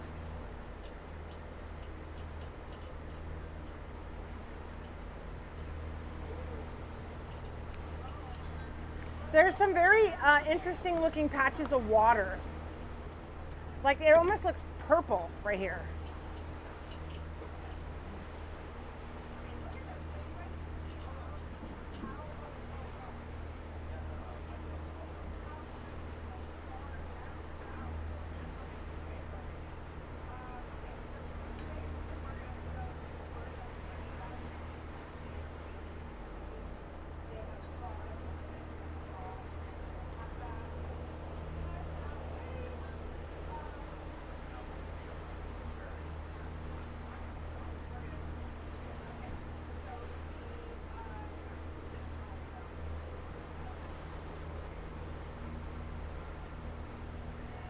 Come on, fish.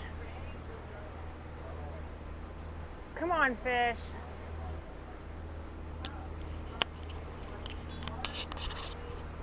Let's go, fish.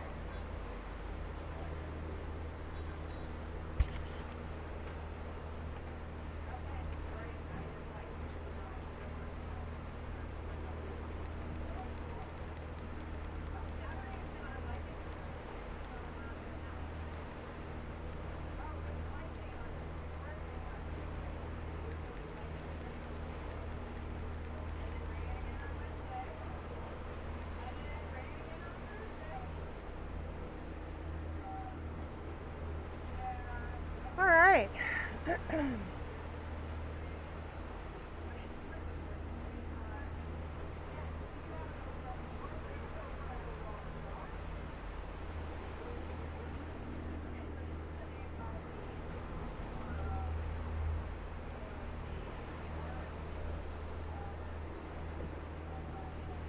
Come on, fish.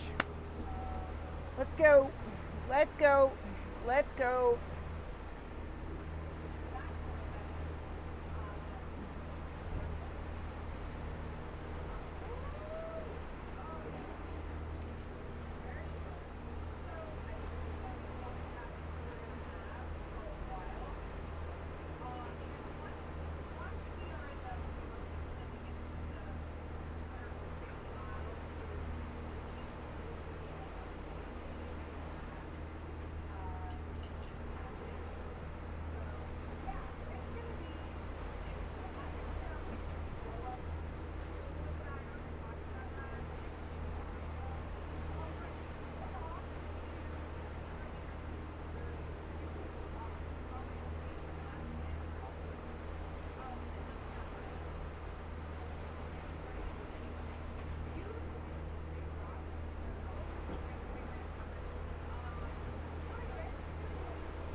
I see the atoll, Steve.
What time did it say slack tide was, Steve? Slack tide at what time? I think it was like 12:30, 12:15, something like that. And ideally, we wanted to go in like fairly soon after that. Between 12:30 and 2 was kind of the ideal window. All right, because I think I see 2 boats just hanging out, like at the atoll. They're just sitting there.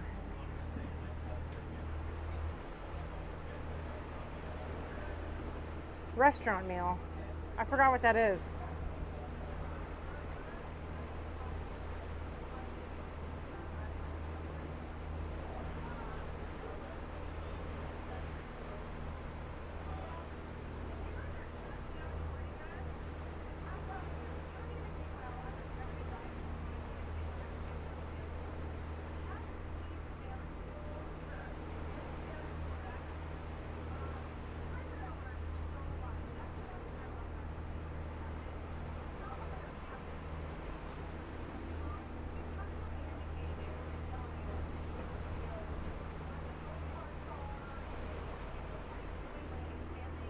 Hey Steve, I forwarded you an email from Shopify for the Some Tuesday website. Okay. Did you see that? I think so. It was just you guys charged for it, I think. Yeah, it's a monthly fee we pay for Shopify for Some Tuesday. We're not selling anything. I know. I've been thinking about just replacing that. I mean, the way that I built the site for Meghan Fabulous was so easy. I might do the same thing. It was free. Well, but I know Hank had done a bunch of work. Huh? I know Hank had done a bunch of work with maps and things and links. I know. I think I can. It'll cost me a little bit because it'll be more complicated. But I'm pretty sure I can go to that and tell it's an AI agent called Claude.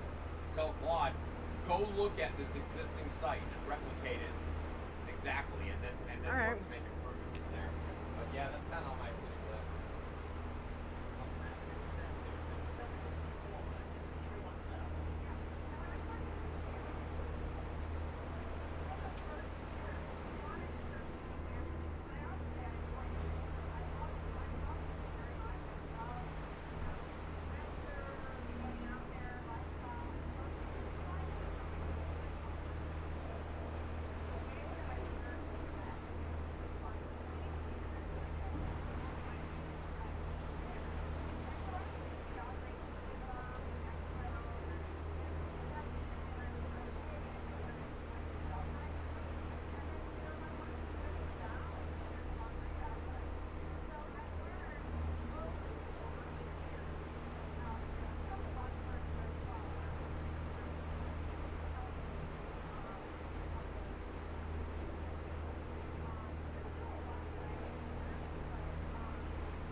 storm clouds.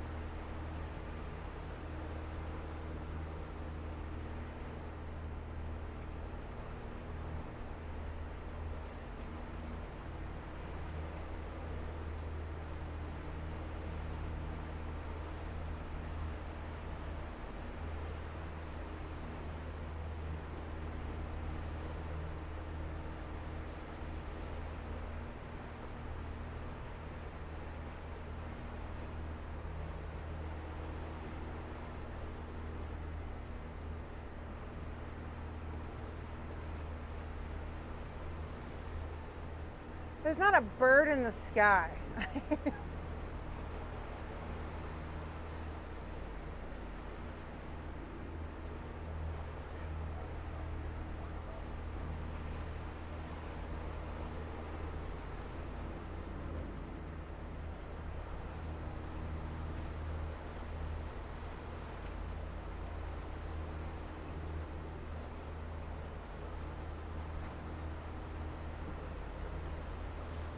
Coming in. So we got land over there. Yep. We're going to that corner. Yeah. We want to fish. We want to fish. Come on, man. Where's Yeah. our fish? Yeah, fish. Yeah. Oof.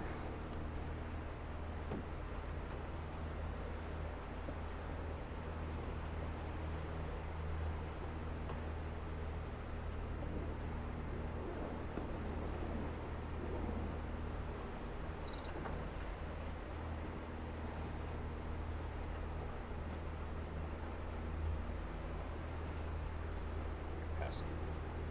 What's the special password? I love you. Yay! You may pass.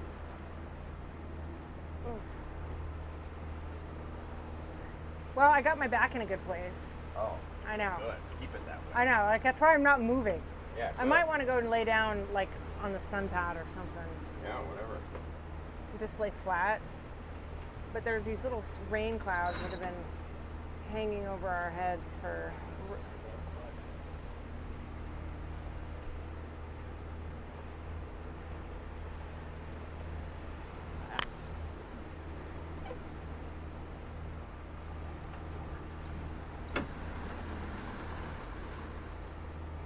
It furled a little wonky, you saw, right? That's why All I'm right. redoing it because I don't Okay. like the way it looks. Yeah, it's super wonky. And don't forget to put the sail away too. Yep. You know? We Yeah, never. I was like, if we were just gonna sail again in an hour, that'd be one thing. But Yeah. we're going. Here, I'm gonna get out of your way. I just. Gotta look pro. Yeah. There's a lot of boats there, Steve. We can't look like we're idiots. Yeah. All right, I'm gonna go lay flat on the sun pad. Got some nice shape there. Yeah. Pugs, you guys are on your best behavior.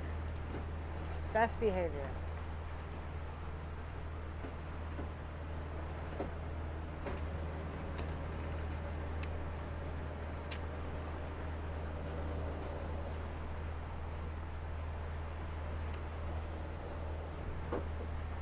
Oh, I just want my pain to be gone.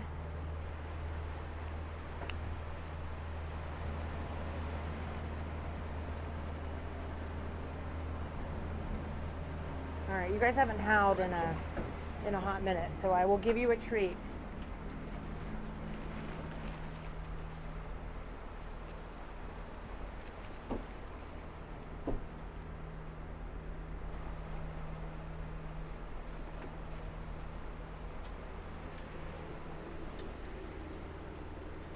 All right. Oh.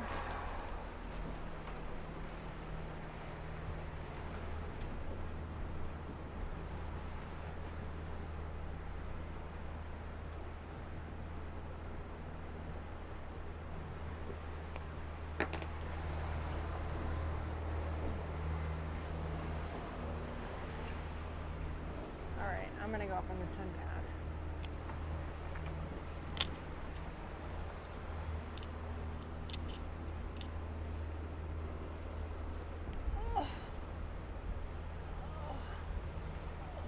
Yeah. Oh, yeah. Oh. Oh. Yeah, that's a nice spot. Yes, please. Thank you. Like, this is, I don't even know what this is. Not even, it's not grounding, but it's definitely connecting with something.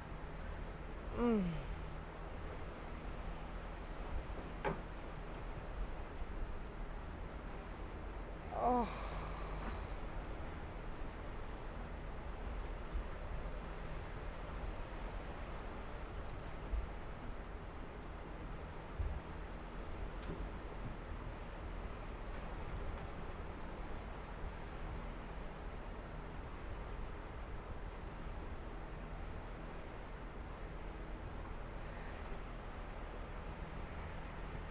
If it's not too buggy, Steve, we should sleep out here tonight. Love that idea.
Everyone who's listening, just figured I'd give you an update on what we're up to here.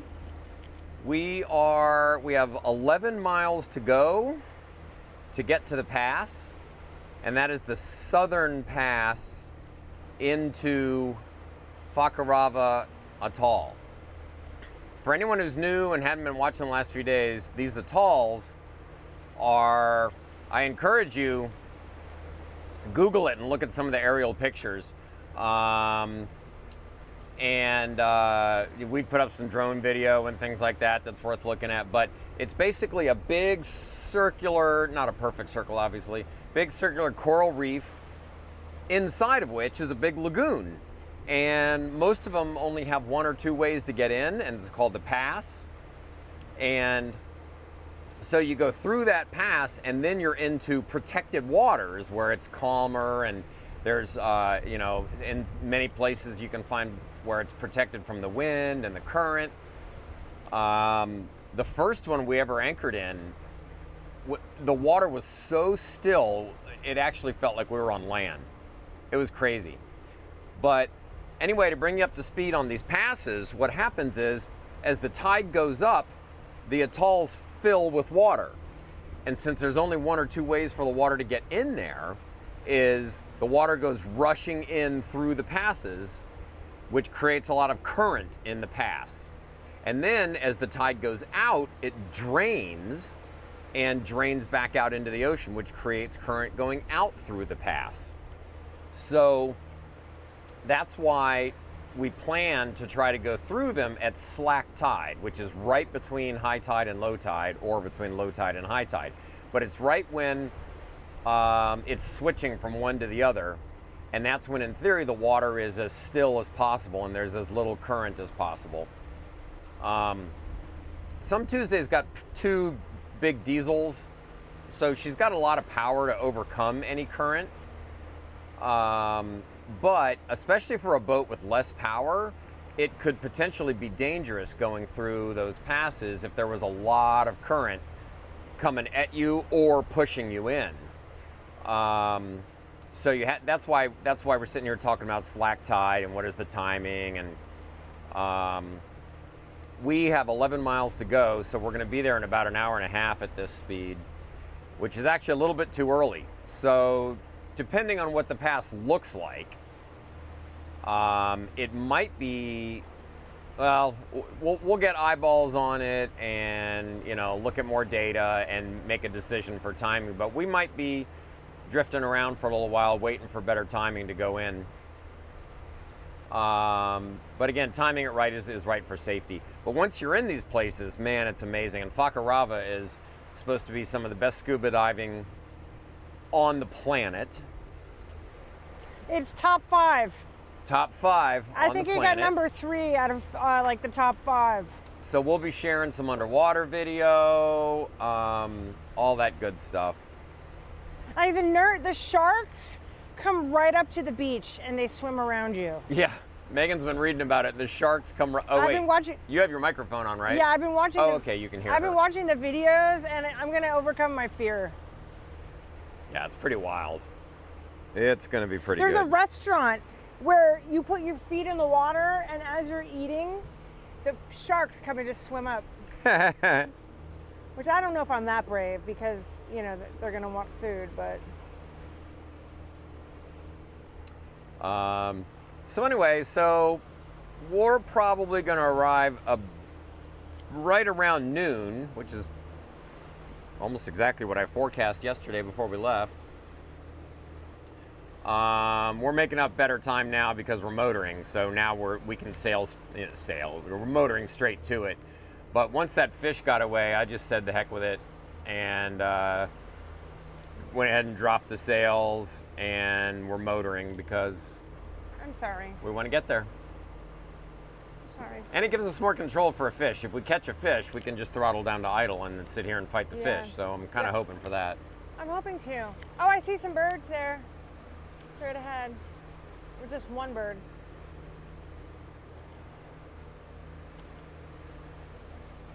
And aim the camera over here, Steve. Megan is sitting up I'm here sitting on on the sun pad, which I think tonight we might sleep out here if it's not too buggy. We could always hang the net too, the net thing, Steve. that thing. The mosquito. Oh yeah, I guess that's possible. Anyhow, I'm here. That's what I'm doing. We don't need to have it on me the whole time. No. I'll move it But back. like I'm kind of like in a weird way grounding, but not grounding. Feels so good, and it feels good on my back. I've been in a lot of pain. This is the first time in weeks. We need big numbers here now that Mara's at port. I agree. Let's get all these sailing enthusiasts to come check us out. We're fun.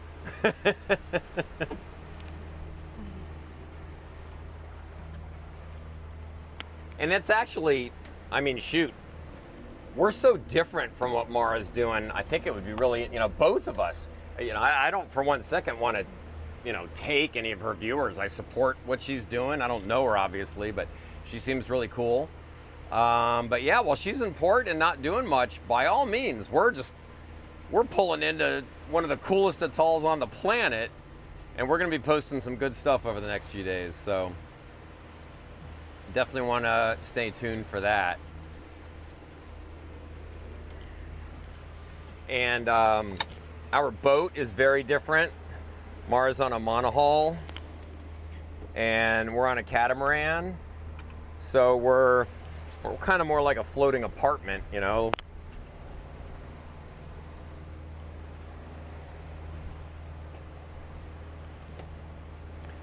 I know I have so much respect for her because I know she's fairly new to sailing within the last few years, I think. I saw that somewhere, which is, man, that's respect to get out there and sail around the world. I've been sailing for 20 years, 25 maybe, I don't know, a long I've time. only been sailing for 7. Megan's been sailing for 7 since we've been dating. Which is really almost 8 now. Yeah, but I mean, the first year it was very much how I'm sailing now. I wasn't very active, and I'm not active because I'm in so much pain in my body. But I pick up where I can.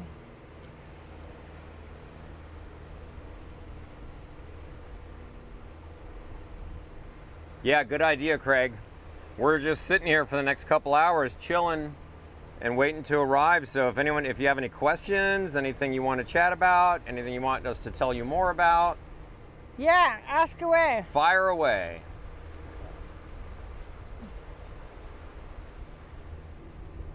And I can actually, you know what, for everyone who's watching, I haven't done a walk around for a little while. Let's do a walk around.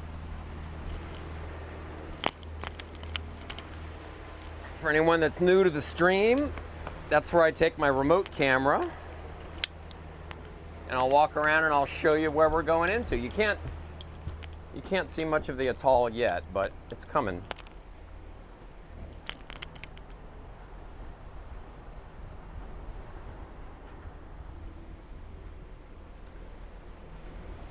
Okay, there we go. You're now seeing the world through my phone. There's the pugs. Hi, pugs. And this is our aft cockpit. This is our our living room, basically. This is where we spend most of our time when we're hanging out and chilling. The other one is the forward cockpit. That's where the dogs do their business. This day bed is a really nice place to relax. We step right up to the helm. One of the things I love about our helm, Megan and I were talking about this the other day, is on most monohulls, some people get a bimini over it, but you don't have protection like this. We got And a a lot hard of roof over our catamarans. head. A lot of catamarans don't have protection. Yeah, a lot of either. catamarans are wide open, and you're out. You know, if you're at the helm, you're in the weather. There's Megan, and we are fully protected from the weather at the helm, which is one of my favorite features of this boat. It just makes it so comfortable. Even if the weather's crummy, it's not a big deal. I gotta finish putting my lines away here.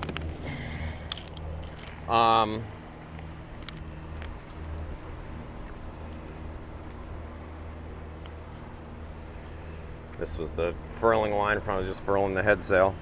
Okay. So now we're out on the deck.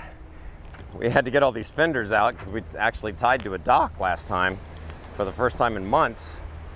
And here we're now, these are extra sails. That's a spinnaker, that's a screecher that I probably should have been using on this trip, but anywho, and this is the forward cockpit. And oh no. What's wrong? My coffee, when the fish came on, I had a full coffee there that's now spilled all over the cushions. Shut up. Yeah. On the cushions? Yeah. I just cleaned it. Yeah. I jumped up and ran to go get the fish and... All right, well... That's gonna stain if we don't do something. I mean, I'll soak it through with some fresh water. All right, well, always something. Anyway, so this is the forward cockpit. All We right, got I'll paddle work boards on and that, toys 'cause over there. it's- Don't come do it. You it's rest. gonna stain. Rest. I'm just gonna soak it in fresh water. It'll be fine. Don't get up. Please don't get up. I'm begging you. Just stay where you are. So this is where we're going. You can't quite see the pass, but it's right straight ahead there.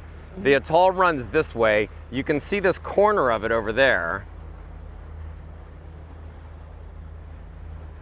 Still kind of hard to make out, but you can tell there's land there. And that's the thing with these atolls. None of them are tall. You know, they're not mountains or anything. You can't see them from far away like you can those volcanic islands and the Marquesas. So we're coming in kind of from the side. We'll go through the pass there and then we'll go in.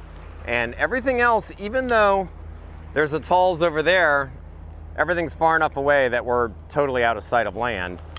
I mean, if they were mountainous, maybe you'd be able to see them, but the only land we can see right now is the one that we're coming into. So, and like I said, about an hour and a half and we'll be at the pass, and then we'll have to make a decision about whether we're gonna wait or whether it looks smooth enough or what, but that's coming. Look how blue the water is. I mean, it never ceases to amaze me how beautiful and blue. When we first got out here, Megan said, it looks like Windex. Which is pretty cool.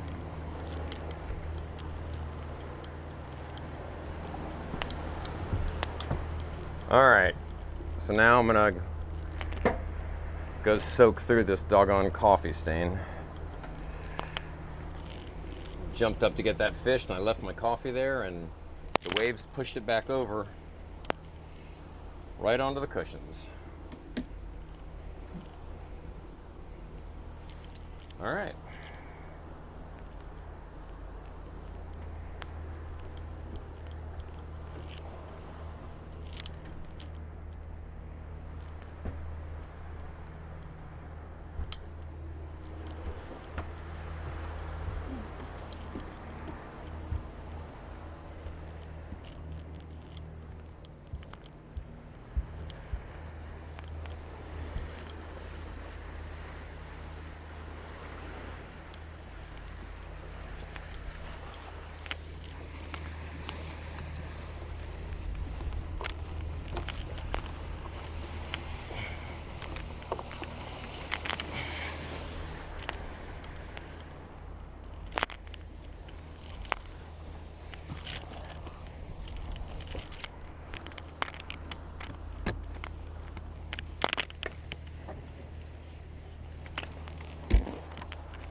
All right, I'm gonna take this cushion. It's one of the beauties of boat cushions. They're designed to get wet and to dry quickly. So my plan, I'm gonna lash it to these trampolines on the front. And then I can just like soak it through with fresh water.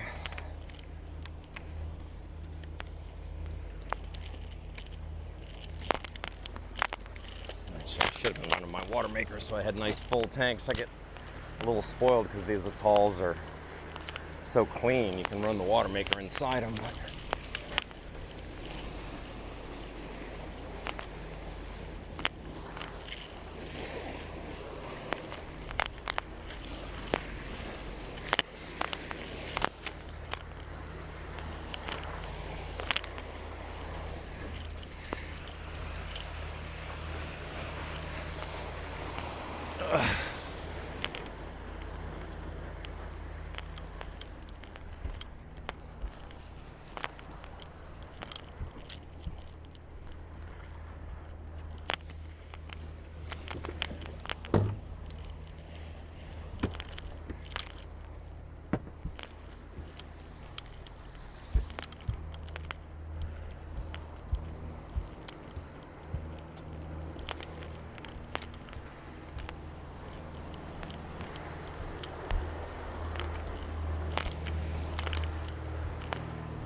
All right, if y'all can see me on the mast cam, this hose is one of the best upgrades I ever did to this boat. This is what's called a washdown pump. And all it's doing, it's actually switchable. I can switch it back and forth between just pumping raw seawater, which gives you an endless supply, obviously, or pumping fresh water. So if you're pumping fresh water, I can actually feel the difference and taste it too, obviously. But if you're pumping fresh water, you're using water supply from your storage tanks. You know, which is we have a water maker on board, so you know, I can make from seawater 100 liters an hour. So even having done this, I mean, I'll use 5 or 6 gallons to rinse this down real good, and those coffee stains are already disappearing. And that's the beauty of it, is this is made with a foam called Dry Fast, and it's designed to do exactly that. And I put it up here on the trampoline so that you can see the water just soaks into it and it'll run out the other side. But I put it up here on the trampoline so that the bottom is open too, so the water can run out. It's getting air passing over it on both sides. I don't even think I need it. I brought some soap, but I don't even think I need it. I think the rinse just took that right out of there.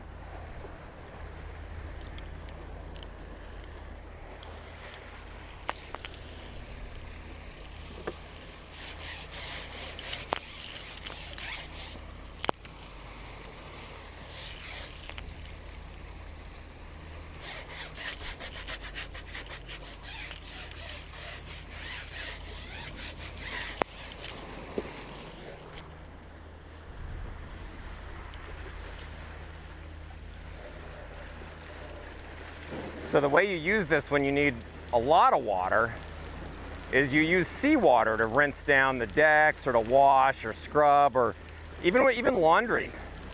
We use seawater for everything. And then after you're done and everything's all clean, and depending on what I'm washing, I might do several rinses with seawater. And then I'll do one final rinse with fresh water. And that pretty much takes care of it. Coffee stains are gone. Thank you. And that final rinse, you know, is just to get the salt water out. But seawater works real nice. You know, we even do laundry in it.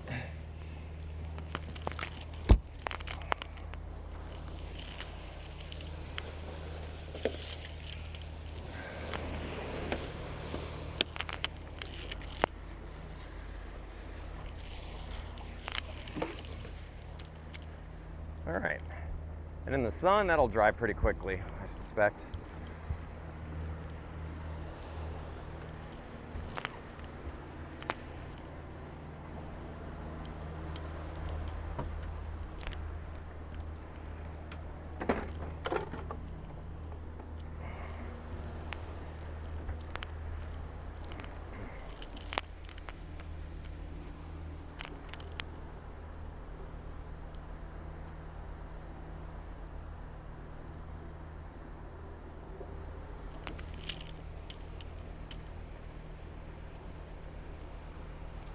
Okay.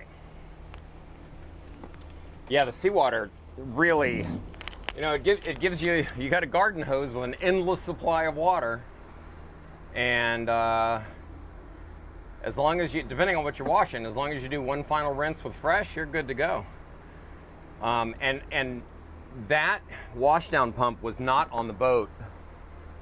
I had it added right before we left in like October of 25. That was one of the upgrades I did before we left, and man, we use it all the time. I can't even imagine if we hadn't done that. you know, anytime you wanted to wash something like what I just did, you would have had to be bringing water from the sinks or something. It would be terrible. So it's really, really a great feature.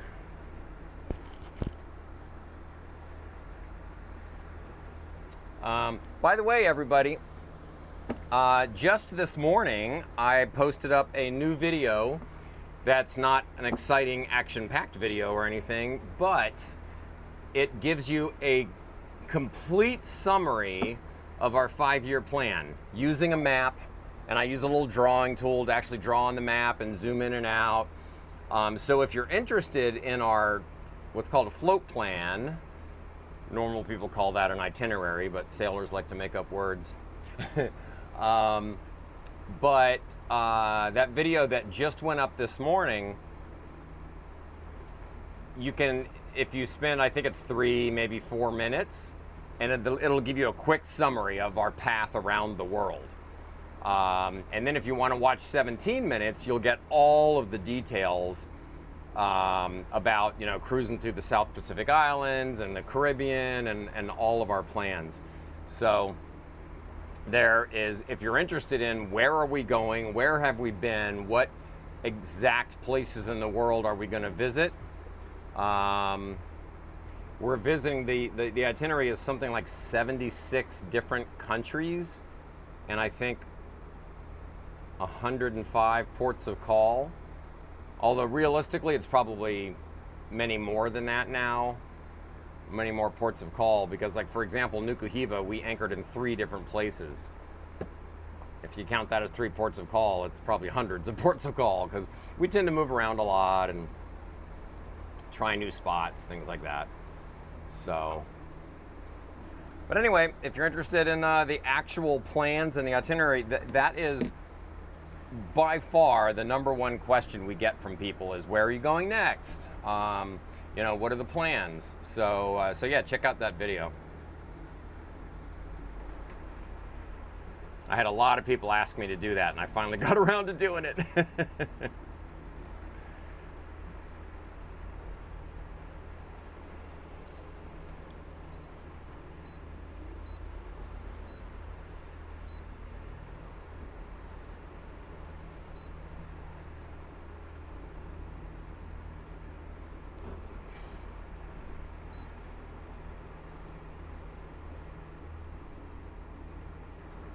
8 miles to go. And we're doing 7 knots, so it'll be just a little over an hour. Right around noon.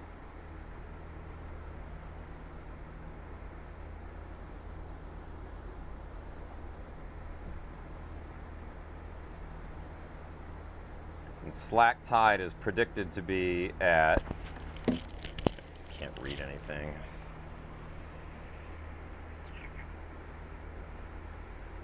12:46. So that means we're going to be right on the very end of incoming current, which might be just fine. So again, it's the kind of thing we'll get up there and try to put eyeballs on it. And if there's, you know, waves in the pass or a lot of obvious current, then we might wait.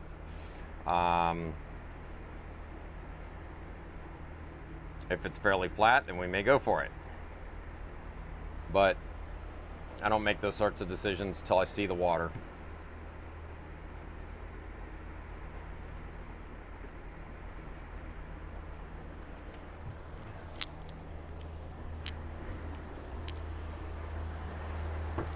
In fact, I might take that opportunity here to just slow us down a tad and let the fish catch up.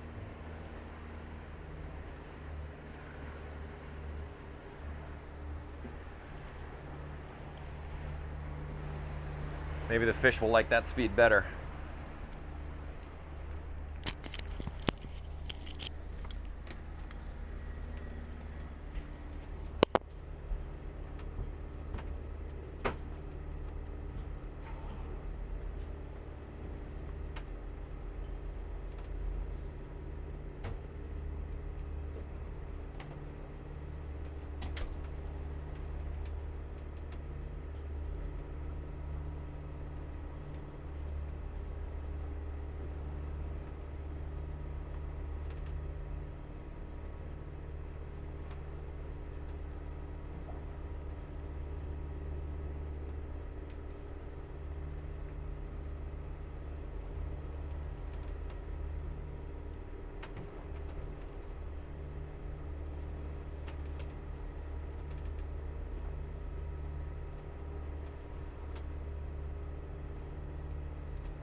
Steve? Steve?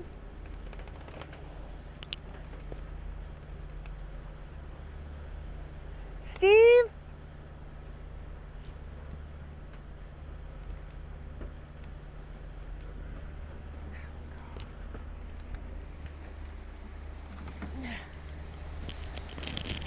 Steve?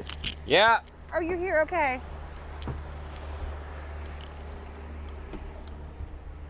Babe. I thought you fell overboard. Yeah, I'm back there.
How long yes, do we have? Craig Stone, we see dolphins all the time.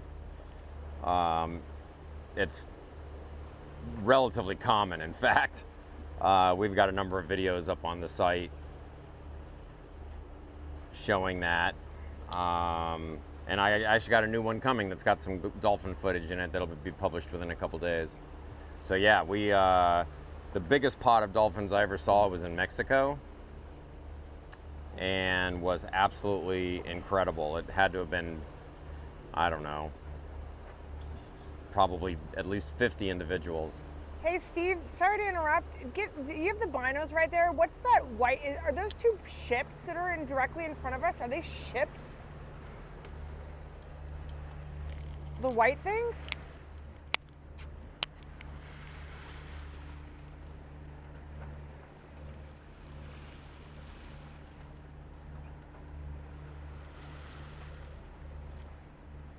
Oh no, it's a lighthouse. Nav marker. Okay. Oh wait, I see the two white things you're talking about. Yeah. Yeah, I think they're boats. Wow, those are big boats. I think they're boats like our size. Wait. We're not talking about those two that are like directly in front of us. I'm saying more off, like at like 1 o'clock. Oh, I see the ones you're talking about. Yeah, those are, they look like super yachts. Cool. Super yacht. Yeah, it doesn't look like a cruise ship or anything, but it's big. It looks private.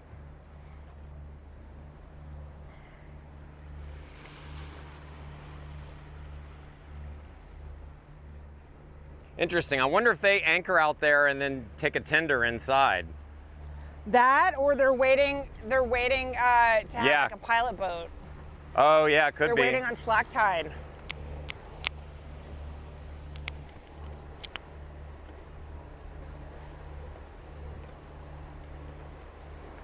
Like, how deep is it in the anchorage inside that we're gonna go? Where all those boats are. 20 feet, I think. Okay, yeah. So then maybe they're not going inside.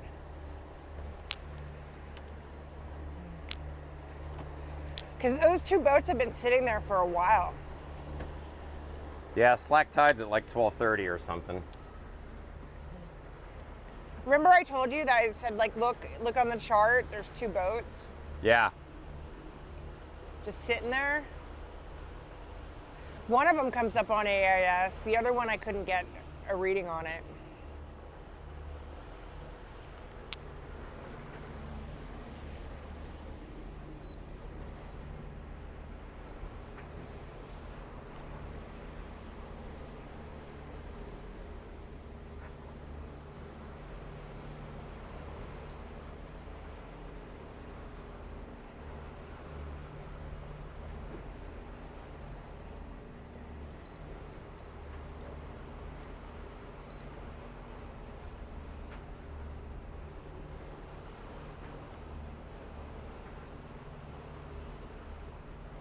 Oh yeah, there's one directly in front of us that's a tender, and it's running AIS.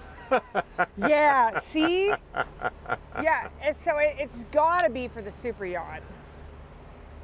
See, it's gonna be another Mark Zuckerberg Tender thing. to Samaya is the name of the yacht. Who owns Samaya? And then there's Katiba, which is probably just a regular, I don't know.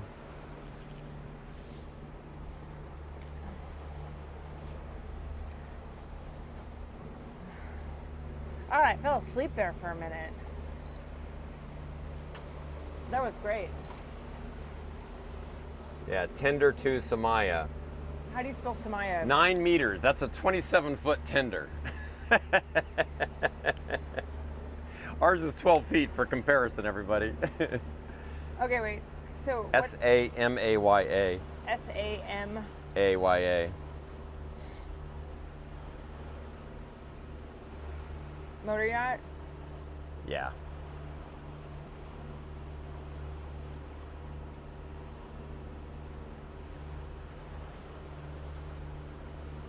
It's 220-foot motor yacht. Was built by Feed Ship in the Netherlands.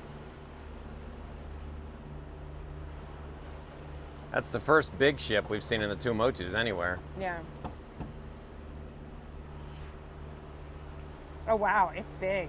Yeah, 220 feet is enormous. The previous name of it is called Crazy Days. All right.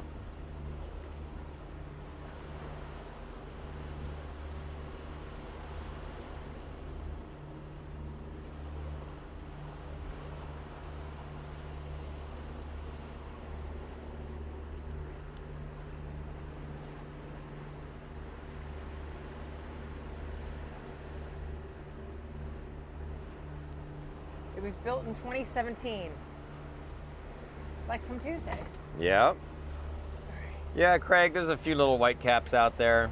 Oh yeah, there's like a whole But ridge out there. there's Do a you see whole- it? There's a whole. Look out over there, Steve. Yeah. Oh, yeah, that's where the reef is.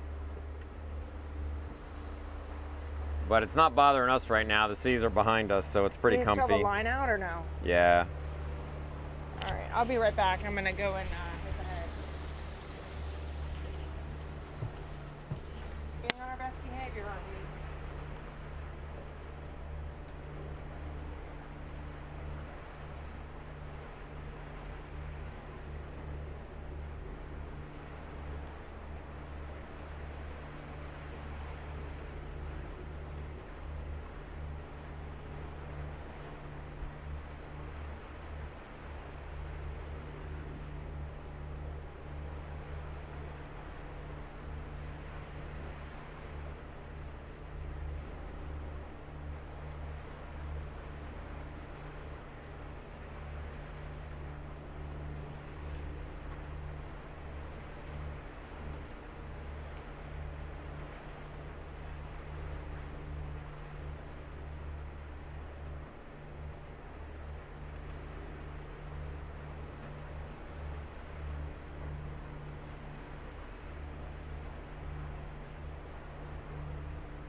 Can you remember not to throw out the chili? Oh, yeah. I just don't want to. I don't want to lean over there. I'm like starting to feel good, and I don't want to lean over the. No, I'm glad you asked. This one? No, it's in the sink. Oh. You might need a spoon or something. Man, this makes me want to cry. Well, I know. Craziest thing is I even took a bite of it.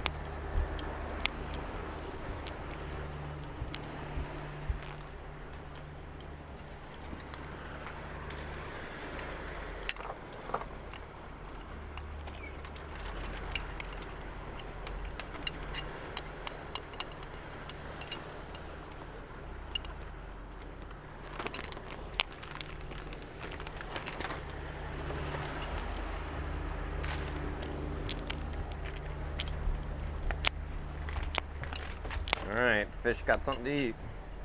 I hope they like chili.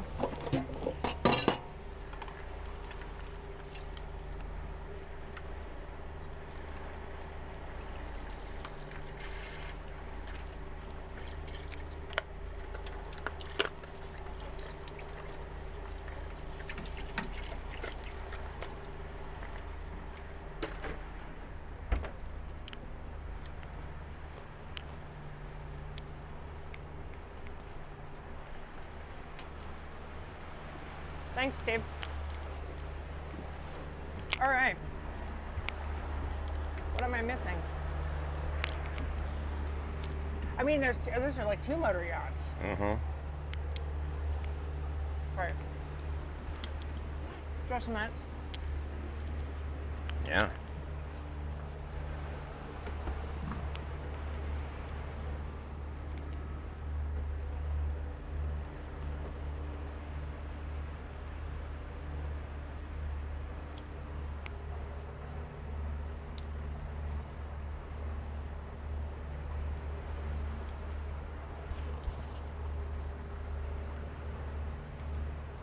anybody on our live stream. So over Christmas,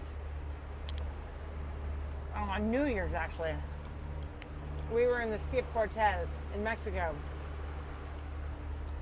And I woke up one morning, bright and early, and sure enough, 100 meters away was Mark Zuckerberg's motor yacht.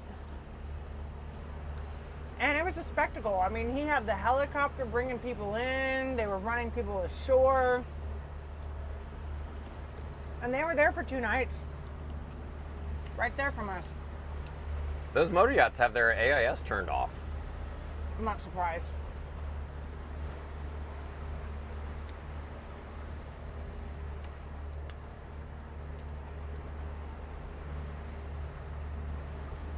That's what Zuckerberg did. Did he? Yeah. Remember, it was this little tender that was Yeah. over the windmill. The only reason I know the name is because the tender was running AIS.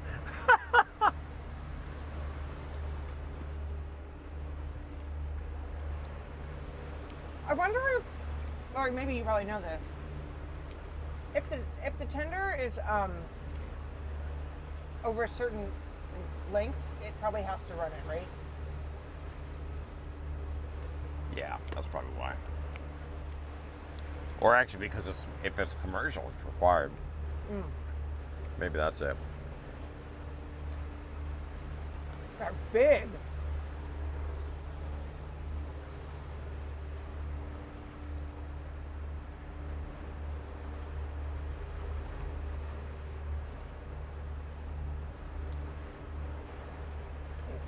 The correct price on it is $85 million. It's a woman that owns it.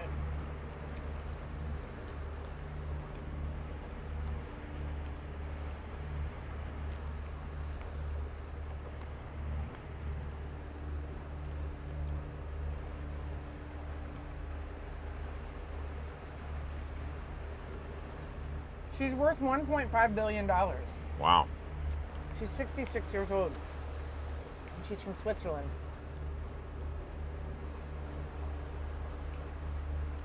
She lives in Thailand. And she also owns a Gulfstream. All right. Oh no, she's the chairman of Petit Philippe, the watch company. Oh. Wow. All right, lady.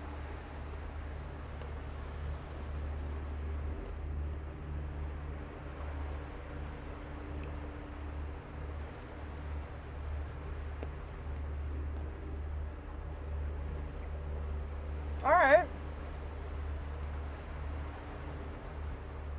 Her net worth is $1.5 billion, That must be nice.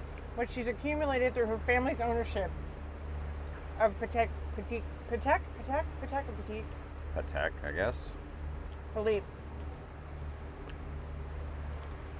Despite her immense wealth, Christine has largely stayed out of the public eye.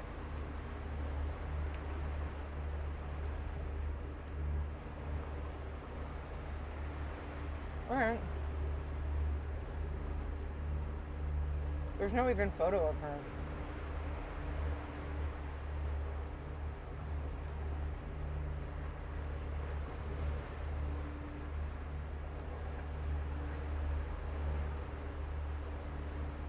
Guess how much it costs to run that? To the average cost to run it, Steve. To operate that boat. A yearly cost. 500 grand a day, a week. No. A year. Oh. $6 million. $8.5 million a year just to net. Wow.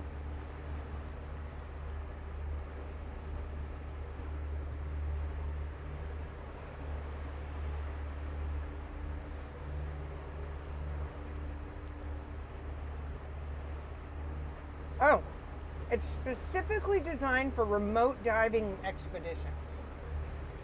All right. Wow. Well, that explains why they're here. Yeah. That's cool.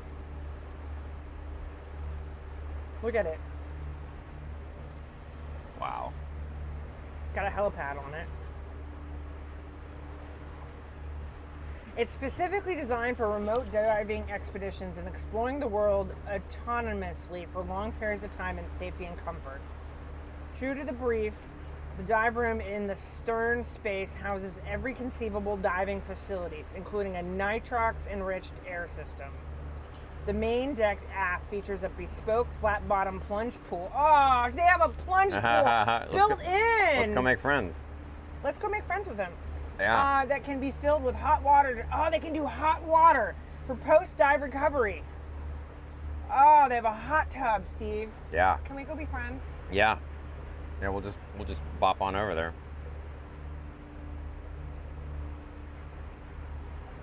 It's 3 generators. And how many tons of gas do you think or fuel it holds? I don't know. I mean, I don't even have an educated guess. 40,000 gallons. Wow. It ranges 5,000 That's nautical. $250,000 worth of fuel. The fuel Yeah. alone. 5,000 nautical miles at 12 knots is the range. Wow. All right, good for you, Christine.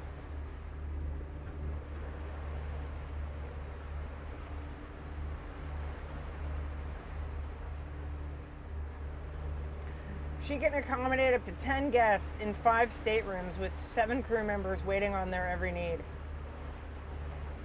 Wow.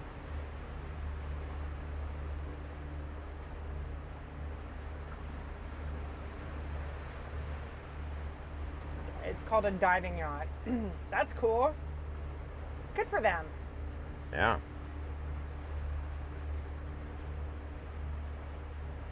Do we know what the other one is named? No.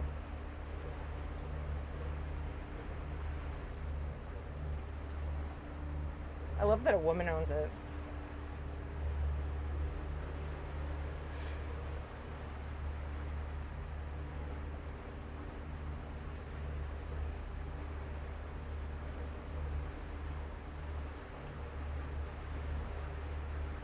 Current position of Somaya is in the South Pacific Ocean, reported 1 mile ago by AAS. The vessel is en route to Fakarava Imagine that. and is expected to arrive there on May 21st. The vessel is a yacht built in 2017 and currently sailing under the Marshall Islands flags. Plans and prices. Does that mean it's for charter? Oh, no. It wants me to buy this.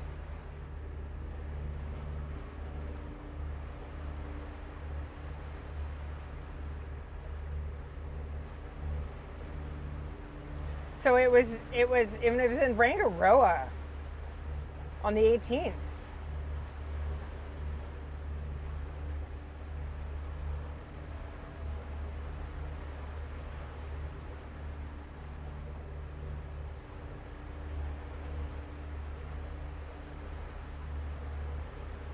Oh, look at that. It started from Spain.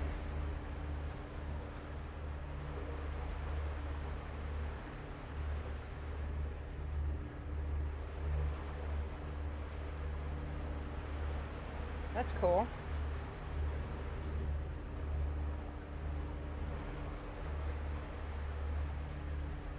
Oh, hey, Sales, welcome back. We're not quite at the entrance yet. We're 3 miles away, so we'll be there in half an hour, which will put us there just after noon. And slack tide is at 12:30, I think it was. So our timing is almost perfect. And we'll see what it looks like when we get there. The inside's really cool.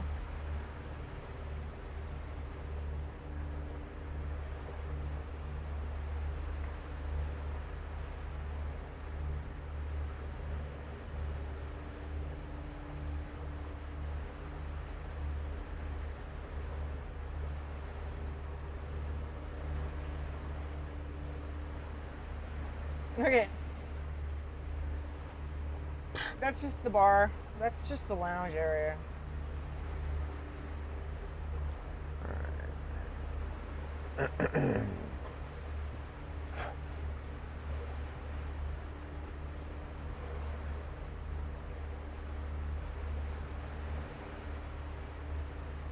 Yeah, we're pretty lucky on the timing here, actually. I mean, we're rolling up just a little bit ahead of slack tide. So is the entrance where those big boats are, or is it? No, it's this way ahead.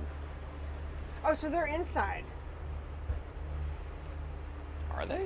I mean, I guess it's possible. No, maybe they are. Yeah, actually, look at all the breaking water in front of it. I guess they are. Yeah, they're inside. Yeah. Huh. All right. So yeah, we're arriving, if the guesstimator's correct. I mean, it was dead wrong yesterday.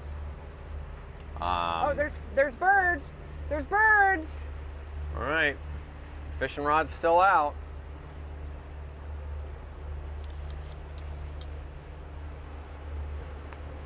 And if you're just tuning in right now, so we're talking about these gigantic motor yachts, like super yachts that you can see are in there. And so Steve looked at the AIS. It's not running AIS currently, but their tender is. So we looked it up, and it's owned by the family that owns. It's a woman that owns it. She's worth $1.5 billion, and they own Petit Philippe, the watch company. That's cool. I didn't know that Petit Philippe was like that big. Their whole, not that I'm any watch expert, you know, like with my Garmin, but they're like the ones that, like, I think all of their customers are like ridiculously wealthy because their watches are like 50 grand and upwards like, of that. yeah, silly numbers. Let's look. But I mean, for her alone to be worth $1.5 billion. Like, I wonder what the cheapest Let's look. one you can buy is. That would be an interesting question. Because it's not, you know, like Rolex, you can go buy a $5,000 Rolex. You know, They start at the the Nautilus starts at $78,000. $78,000. But there's This one, the cheapest there's one? Yeah, but there's one that's called the 24. Oh wait, no, these are prices in India. Wait, U.S. dollars. Oh. Oh no, they have ones that are 14 grand. Oh, 14 grand. Yeah, for a watch.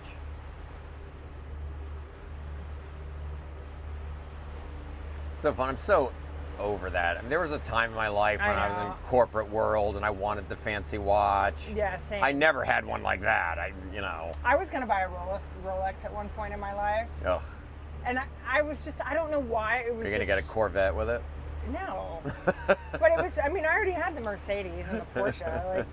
But there was a time in my life that was just. Yeah, totally. Where, like, when you're young, you're just like, oh man, I want the expensive stuff. And then when you're old, you're like, that shit's dumb. Yeah, you don't need, why, what's it gonna do? Because you know what it's about? What you figure out it's about? It's about family and experiences. Yeah. And that's why we're here. You can buy a reliable, it says a reliable one under 25 grand. Oh, under 25 grand for a friggin' wristwatch.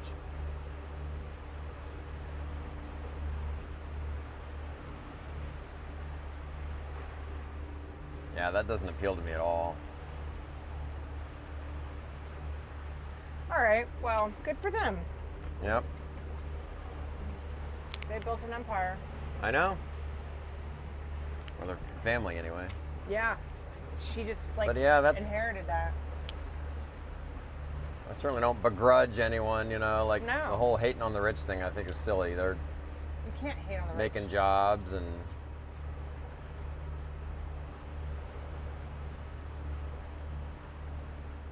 although it is funny when I remember when I was in Monaco years ago, and I remember thinking, I was just like, you know, as an American, in America, if somebody's wealthy, more likely than not, it's because they earned it. Yeah. Right? In Monaco, it's all this old family wealth, Yeah. and the whole place just felt like a museum Yeah. to We're gonna sell people there, with right? unearned wealth. You Yeah, know, We're going to sell there, though. Mhm. Yeah.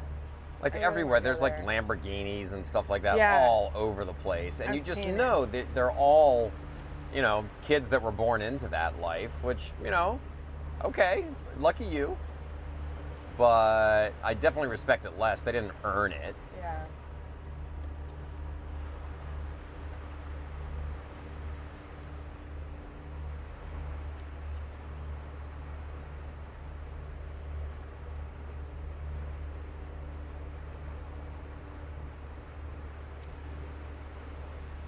Yeah, I see a bunch of masts. That's cool. Yeah, we should go in and go to the right. So wait, so that it's there, huh? Yeah, somewhere. Straight ahead.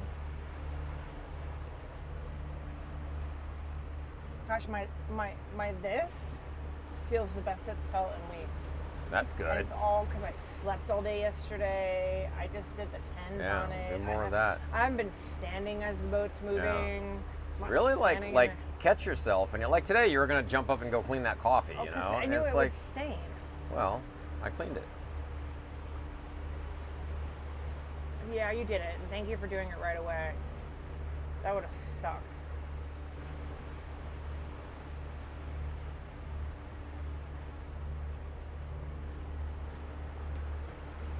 Two and a half miles to go. Let's see what comments we got in the chat.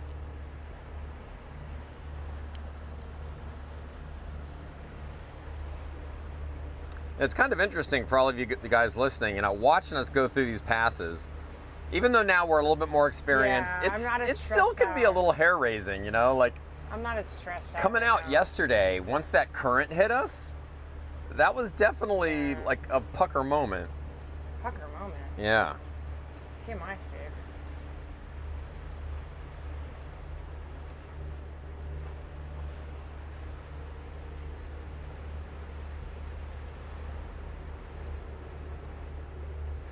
Katiba is this other big boat. Do you know the rate of flow or the speed of the current? The maximum current is still less than 4 knots, right? So depending on what, again, I'm not saying anything until I see the water, but the maximum current at something like 4 in the afternoon is, hang on, I'll tell you exactly.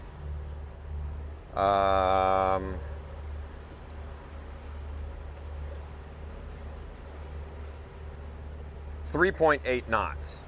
So the maximum outgoing is 3.8. Right? If that's to be believed, 3.8 doesn't, I wouldn't want to go in on 3.8, but I could overpower 3.8 with this boat. It doesn't scare me. So right now, it's nowhere near 4 o'clock. We're at slack tide at 12:30, or thereabouts. And right now, it's the outgoing tide. We should get our stats back up on the figure that out. It never worked right, but yeah, I got more to figure out. It's annoying, but I'll try to figure it out. I know you can figure it out, Steve. Like, it would put up and show it, but it wouldn't keep it updated. Yeah.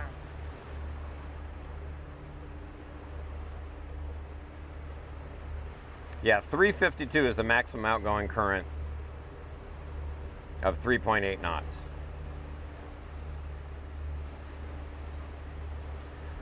So, given that, if this is correct, right now what we have is an incoming current that'll be switching to outgoing at slack tide. So, bottom line is, an hour on either side of it. We should have pretty calm water, but we won't make any final decisions until I see the water. And I'm getting better at reading it too. Yesterday we went through, and I even commented on it as we were exiting the pass. I was like, wow, look at that current over there. And it was on the other side of the coral reef. So I kind of thought that it was just being funneled through the coral reef. In hindsight, I think that should have been a sign to me that there was still a lot more current outgoing than I thought there was, because it looked flat in the middle, but once we got into it, it was not flat. It was a washing machine in there, and it started pushing the boat around. And like I said, I got 2 57 horsepower diesels on this thing. If I just put the hammer down, I can overpower Yeah, but most you were like anything. That. It was. Oh yeah, no, you were I was all over the place. I I've was never seen you that actively way. having to work Yeah. the wheel. I've never seen you steer like that. Yeah. Yeah.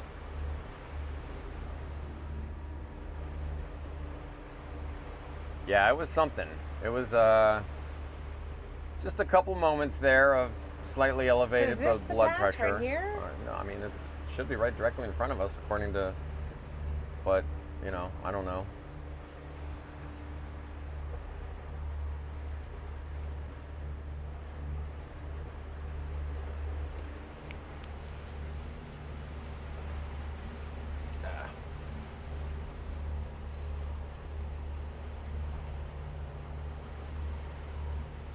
I mean, we're pointed right at it.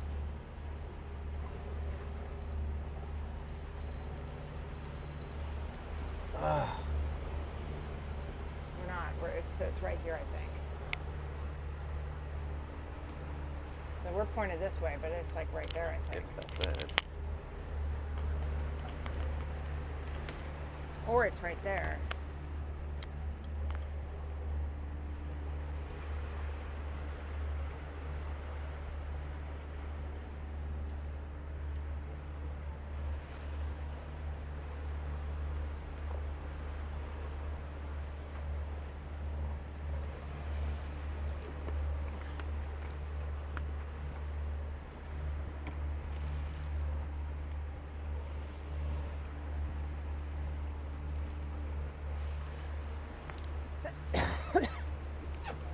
I think those are just openings where the reef is really low. I don't know. I mean, I trust my charts. Yeah. I'm not saying to not trust them, but I think those are. See how that gets really low. I think they're just. yeah, but like you're just see, seeing we're facing openings this in the- way, but it's really like there. I don't know. I mean, we're miles away. We'll be able to see it better when we get closer. Because there is something directly in front of us that could be it. So it says we're 1.8 miles away. I don't think it's there. I think it's that. It's that or that. One of those two.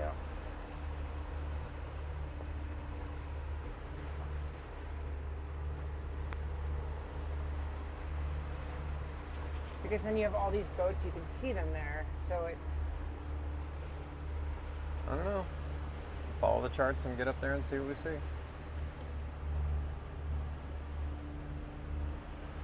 Those are all the boats in the little village.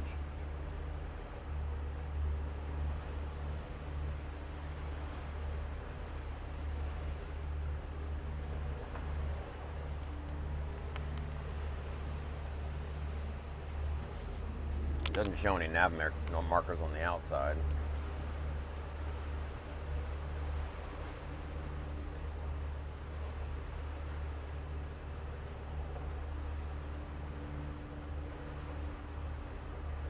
If they take those super yachts through this thing, it should be cake for us. Yeah.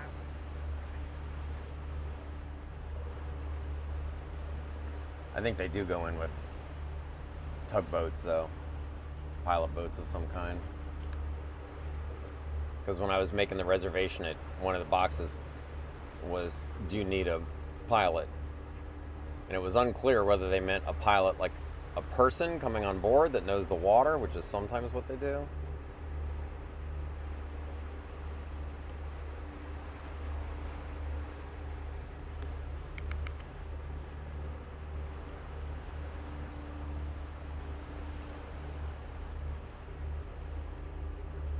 This is cool.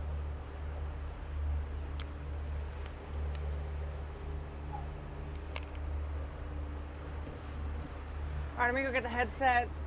Good idea. Put my make sure the pugs are I'm okay. gonna go sit up anchor. Pugs. You guys, we're almost there, guys. We're almost there. It's gonna be great.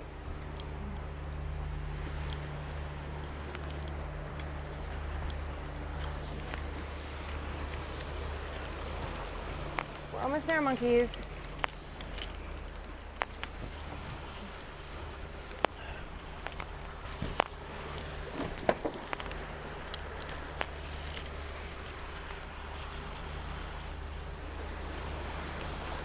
All right, let's show on the road. Depth through the pass. That's a good question. Let me go look. Sails only.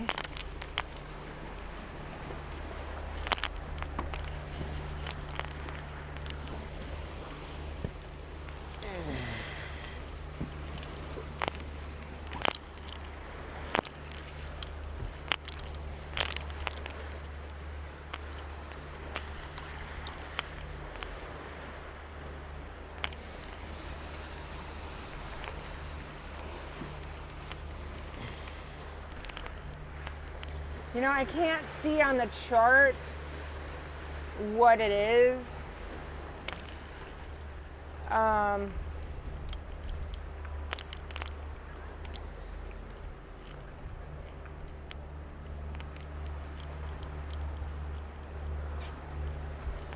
Sales only wants to know what the depth in through the pass is. Deep. Deep. I don't know the number. It might be on the I chart. thought you said it was 20 feet or something. No, that's the anchor. That's where we're at. Oh, that's the anchorage. Check. Actually, Check.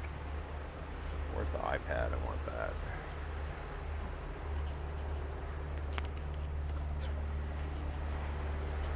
Leave it up front? Oh, it's right there. Do you want the stand too? Yeah. Is it fully charged, I hope? Low battery. Oh. It's been plugged in for a while, though. Hopefully it's, let me see. Hopefully that's an old alarm. All right, pugs, you guys are on your best behavior. No, 8%. Ah, damn it. Don't you have a charging cable there? No, because this freaking stupid thing. I don't know how, I think it got wet and ruined it, which I have a spare somewhere, but.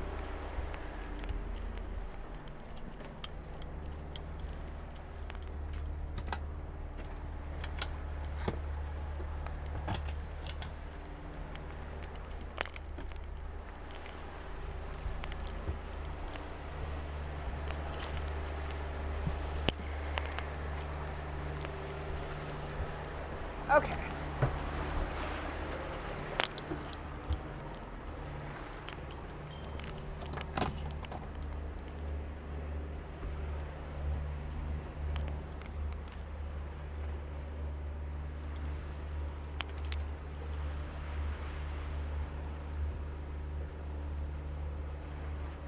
So if that's to be believed, if that's where it is, you can see there's a lot of breaking waves. Yeah. I mean, I just don't know. When I can see it, we'll start making decisions.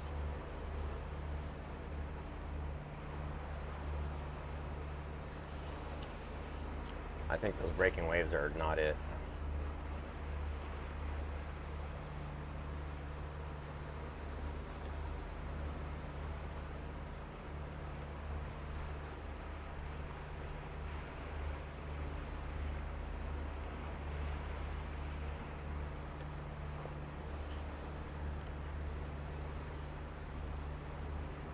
It looks like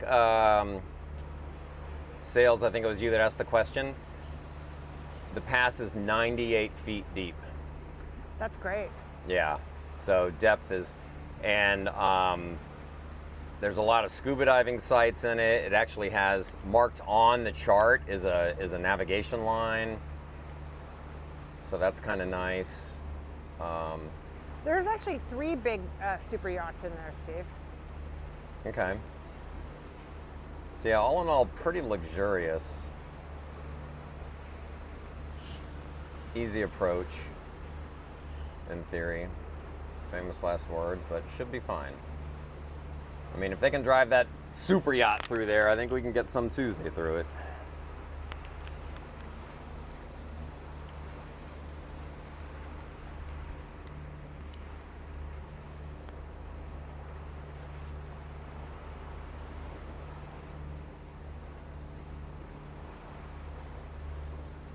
One mile to go. So if it is this, right, it is this right here, right? Right, Steve?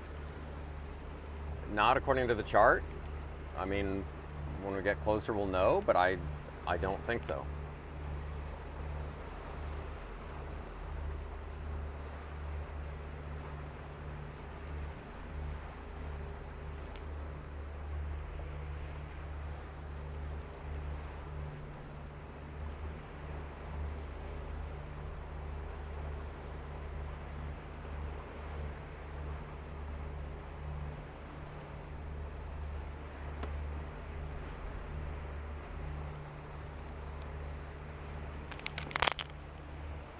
Once we're close enough, we'll be able to. It'll be easy to tell. You know, it's how it always works. You can't quite tell when you're looking at it from a mile away, and then you get up and you're like, oh, okay. Like, that could be it, but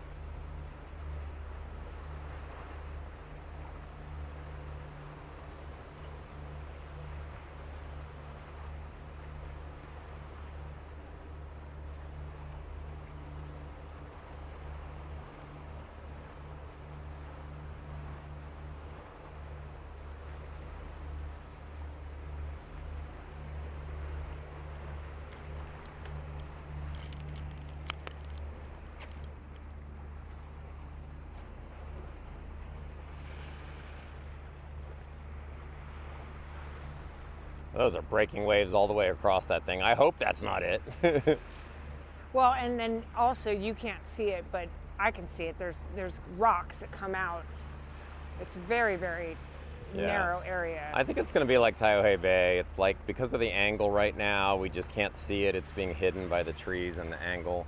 But once we come up on the side of it, it'll be obvious. All right, I'm going to sit down up here.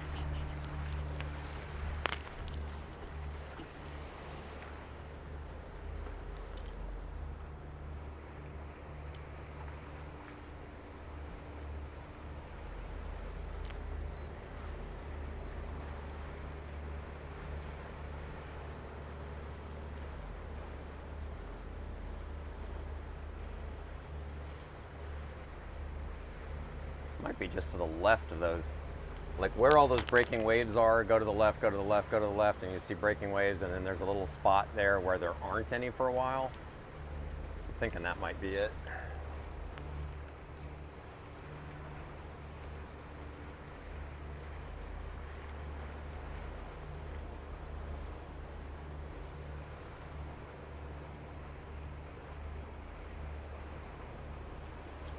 Yep, and all in all, this is also it's a deep channel and also fairly wide, everybody, so I don't want to jinx myself by saying anything like, you know, but you always got to be super careful in these things.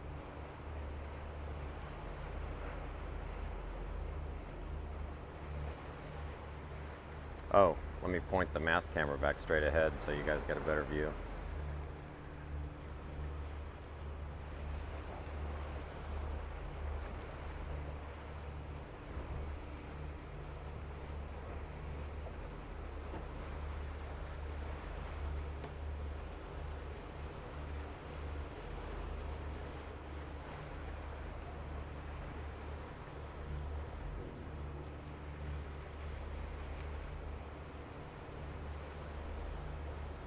Melmac111, now catching your shorts. They're great. Thank you so much. Appreciate that. We try to post as much as we can. It's, you know, we're not like full-time YouTubers. We're out here enjoying life and sharing it. We actually have so much content that we haven't shared. I've got some amazing drone footage of the last couple places. I need to put that up. Well, also like our whole entire trip from Mexico, Southern California, all the way, you know, even crossing the Pacific, we didn't really share. Yeah, anything. we don't have as much. So we have so much stuff on our phones. we actually have a guy now who seems to be good, who's a professional editor that helps, but it still takes a lot of work gathering all the stuff together and getting everything in his hands and telling him the story that you want to make. But bottom line is, this is all awesome stuff. We share as much of it as we can, and we're both really glad you're enjoying it and happy to have you on the crew. That goes for everybody here. It's an experience unlike what other people are doing. That's for sure. It's definitely different, and you know,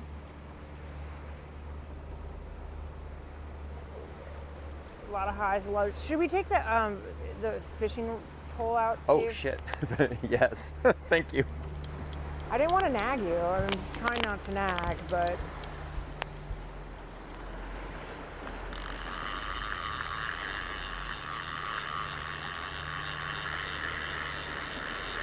obviously I'm not looking out front, so just keep an eye. yeah, I'm on it. Yeah. I just have no idea where I'm looking. Like where. As long as we're not hitting anything, we're still. Where this channel is.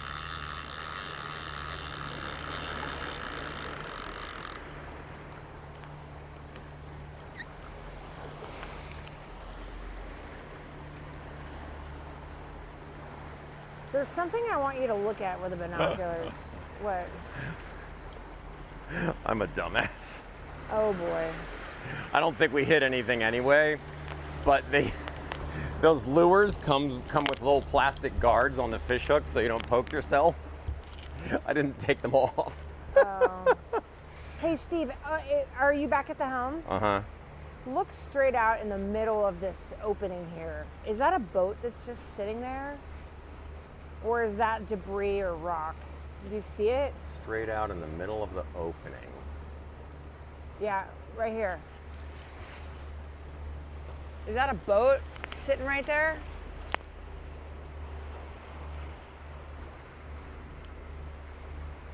I don't see any boats. You don't see what's sitting in the water right there. Oh, that. That's why I think it's the opening of the channel. Yeah, that's definitely a boat. It's a rib. Yeah, that's got to be the opening. Look how slack the water is. All right, so we can say it. Megan was right. Yeah, I never said you weren't. I said I don't know until I see it. And there's a marker. Seems like a reasonable approach. And there's a marker. But there were just big waves.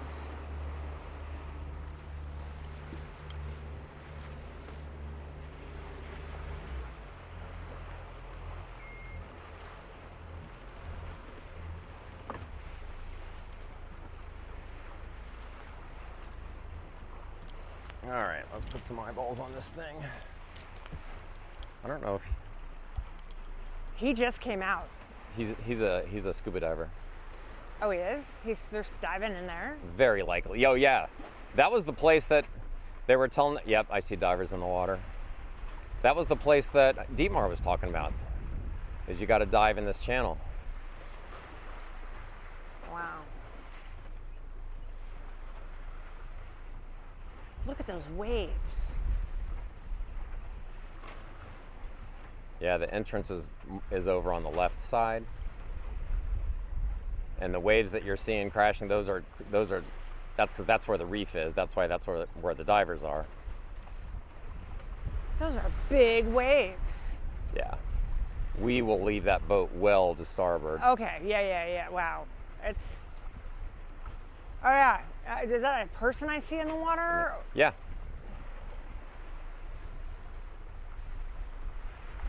Wow. That's Yeah. some swirly. He's got looks like he's got a few divers in the water. Yeah, it looks like straight ahead is pretty damn flat. Like there's all this swell coming in and then it pretty much stops as soon as it gets there. I'm gonna go closer. I think it looks okay. I'm gonna sit back down. But I like what I'm seeing.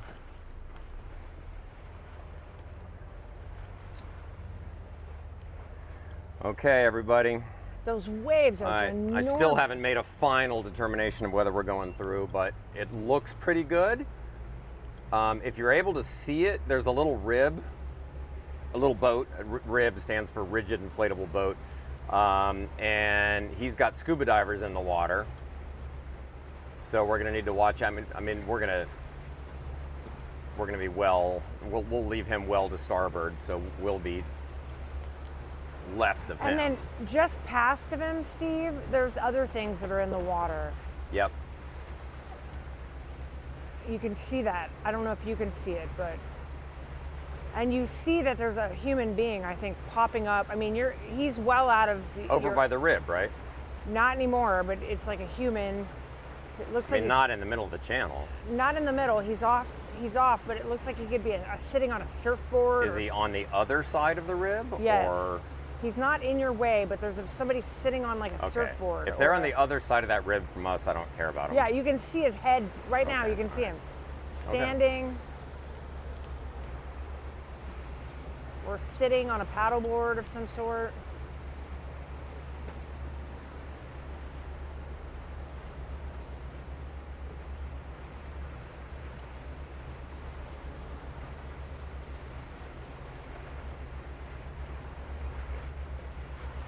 You see him now? I'm not even looking for him. All right. If he's not in front of me, I don't care about him. If he's closer to the shore than the rib, he doesn't matter to me. I'm focused on the water.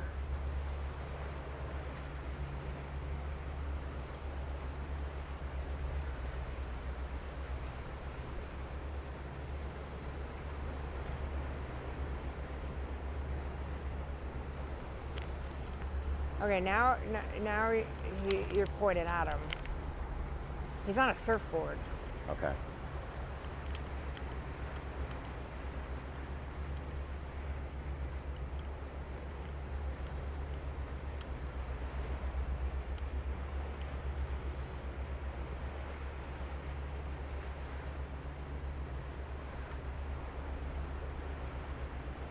Are there red dots like there was before?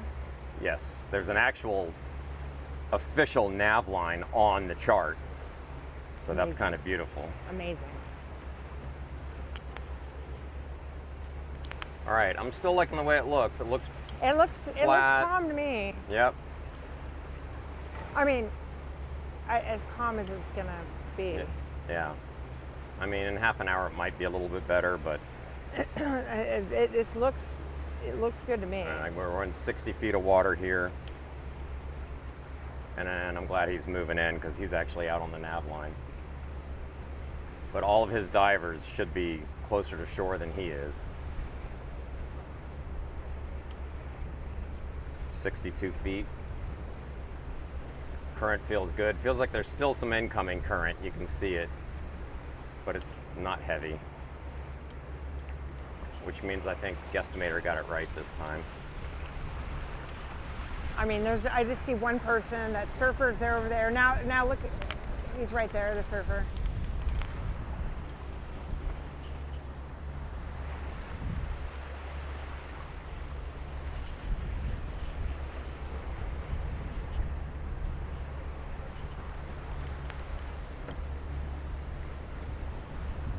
"72 feet deep.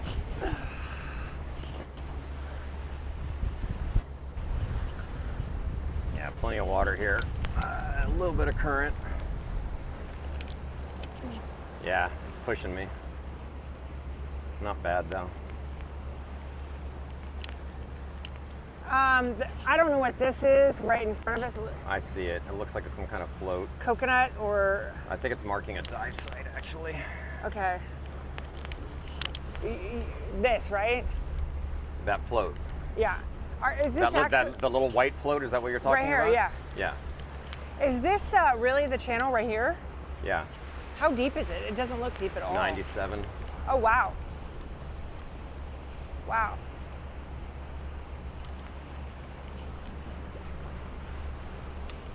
Oh yeah, you can see the current going out. Yeah. Is it sucking you back? Can you feel that? It's fighting me. No, Yeah. the current is actually coming in. Really? Mm-hmm. Right ahead, Steve, there's some more markers. Yep. You see it? You mean the big red ones sticking out of the water? Yeah, there's a red one. I don't know what this is. This just might be debris floating in the water here, but it also might be a marker of some sort. Right here. Yeah, I think it's a marker. I see it. It's no, okay, yep. Okay. It's no risk. We're Yeah, good. but then there's markers all the way. There's a string of markers right here, Okay. and you're gonna go right over them. It's right here. Yeah, I see them. Okay. But I'm not sure where to be here But- because, like, there's those, but I mean, look at. Maybe turn off the props right now. What if it's gonna get wrapped? They're all markers of some sort. I understand. Or maybe it's just debris. I'm right between them. It might just be debris, Steve. I think it might just Could be be. coconuts coming out. Yeah, I mean, it's all passing now. But I then mean, there's this red. The channel is marked here, so we're good. I think it was all just debris that happened to be in one straight line. Yeah. And you see this red?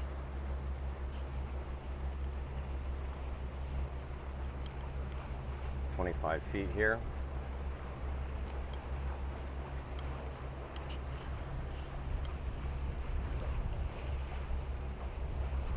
Okay, here's that swirly whirly.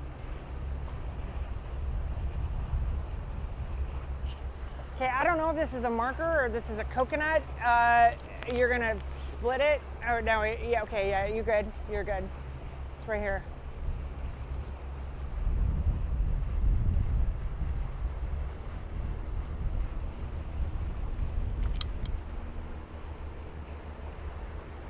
You see this marker here, right? The big red pole? No, there's one in the water right there, but it might just be a coconut.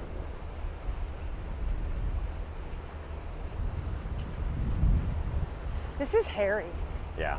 It's 16 feet where we are now. 16? 15. 15. 12. What the hell? Am I not in the wrong... No, I'm in the right spot. All right.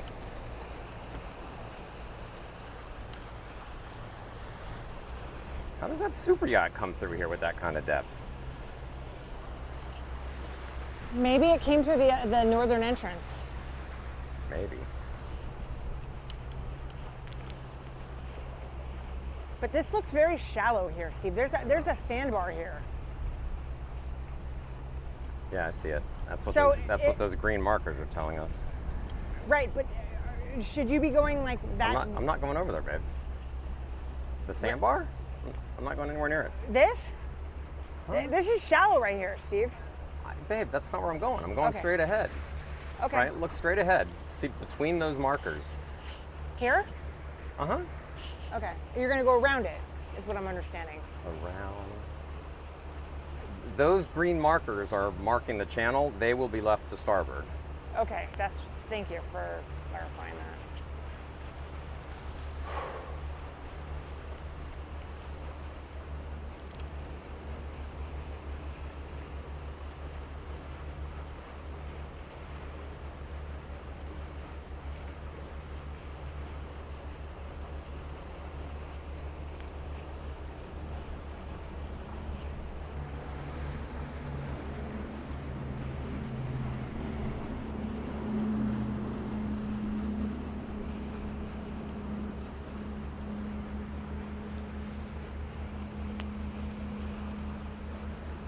How do those super yachts, maybe they do come in the north. There's no way they come through this channel where it gets as, like I saw a 7 at one point. It was 7 feet deep.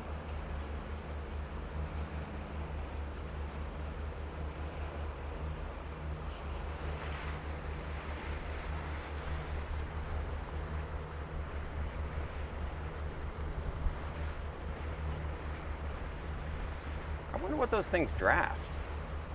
Could they possibly be less than 7 feet? No way. Maybe if they have a pilot boat, they can avoid the 7-foot spot, and there's a... Okay, boys and girls, we are officially safely through the pass. Maybe I shouldn't say things like that out loud, but we will be turning to starboard in a minute.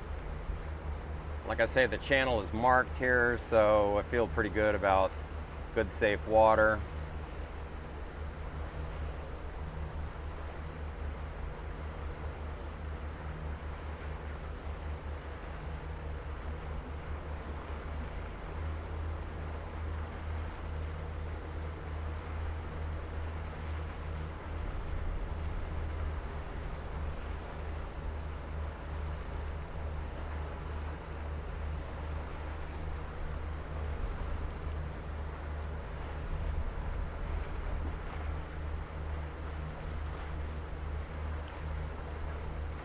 Coming around the markers now.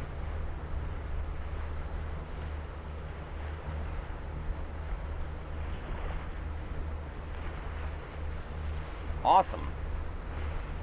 We're in.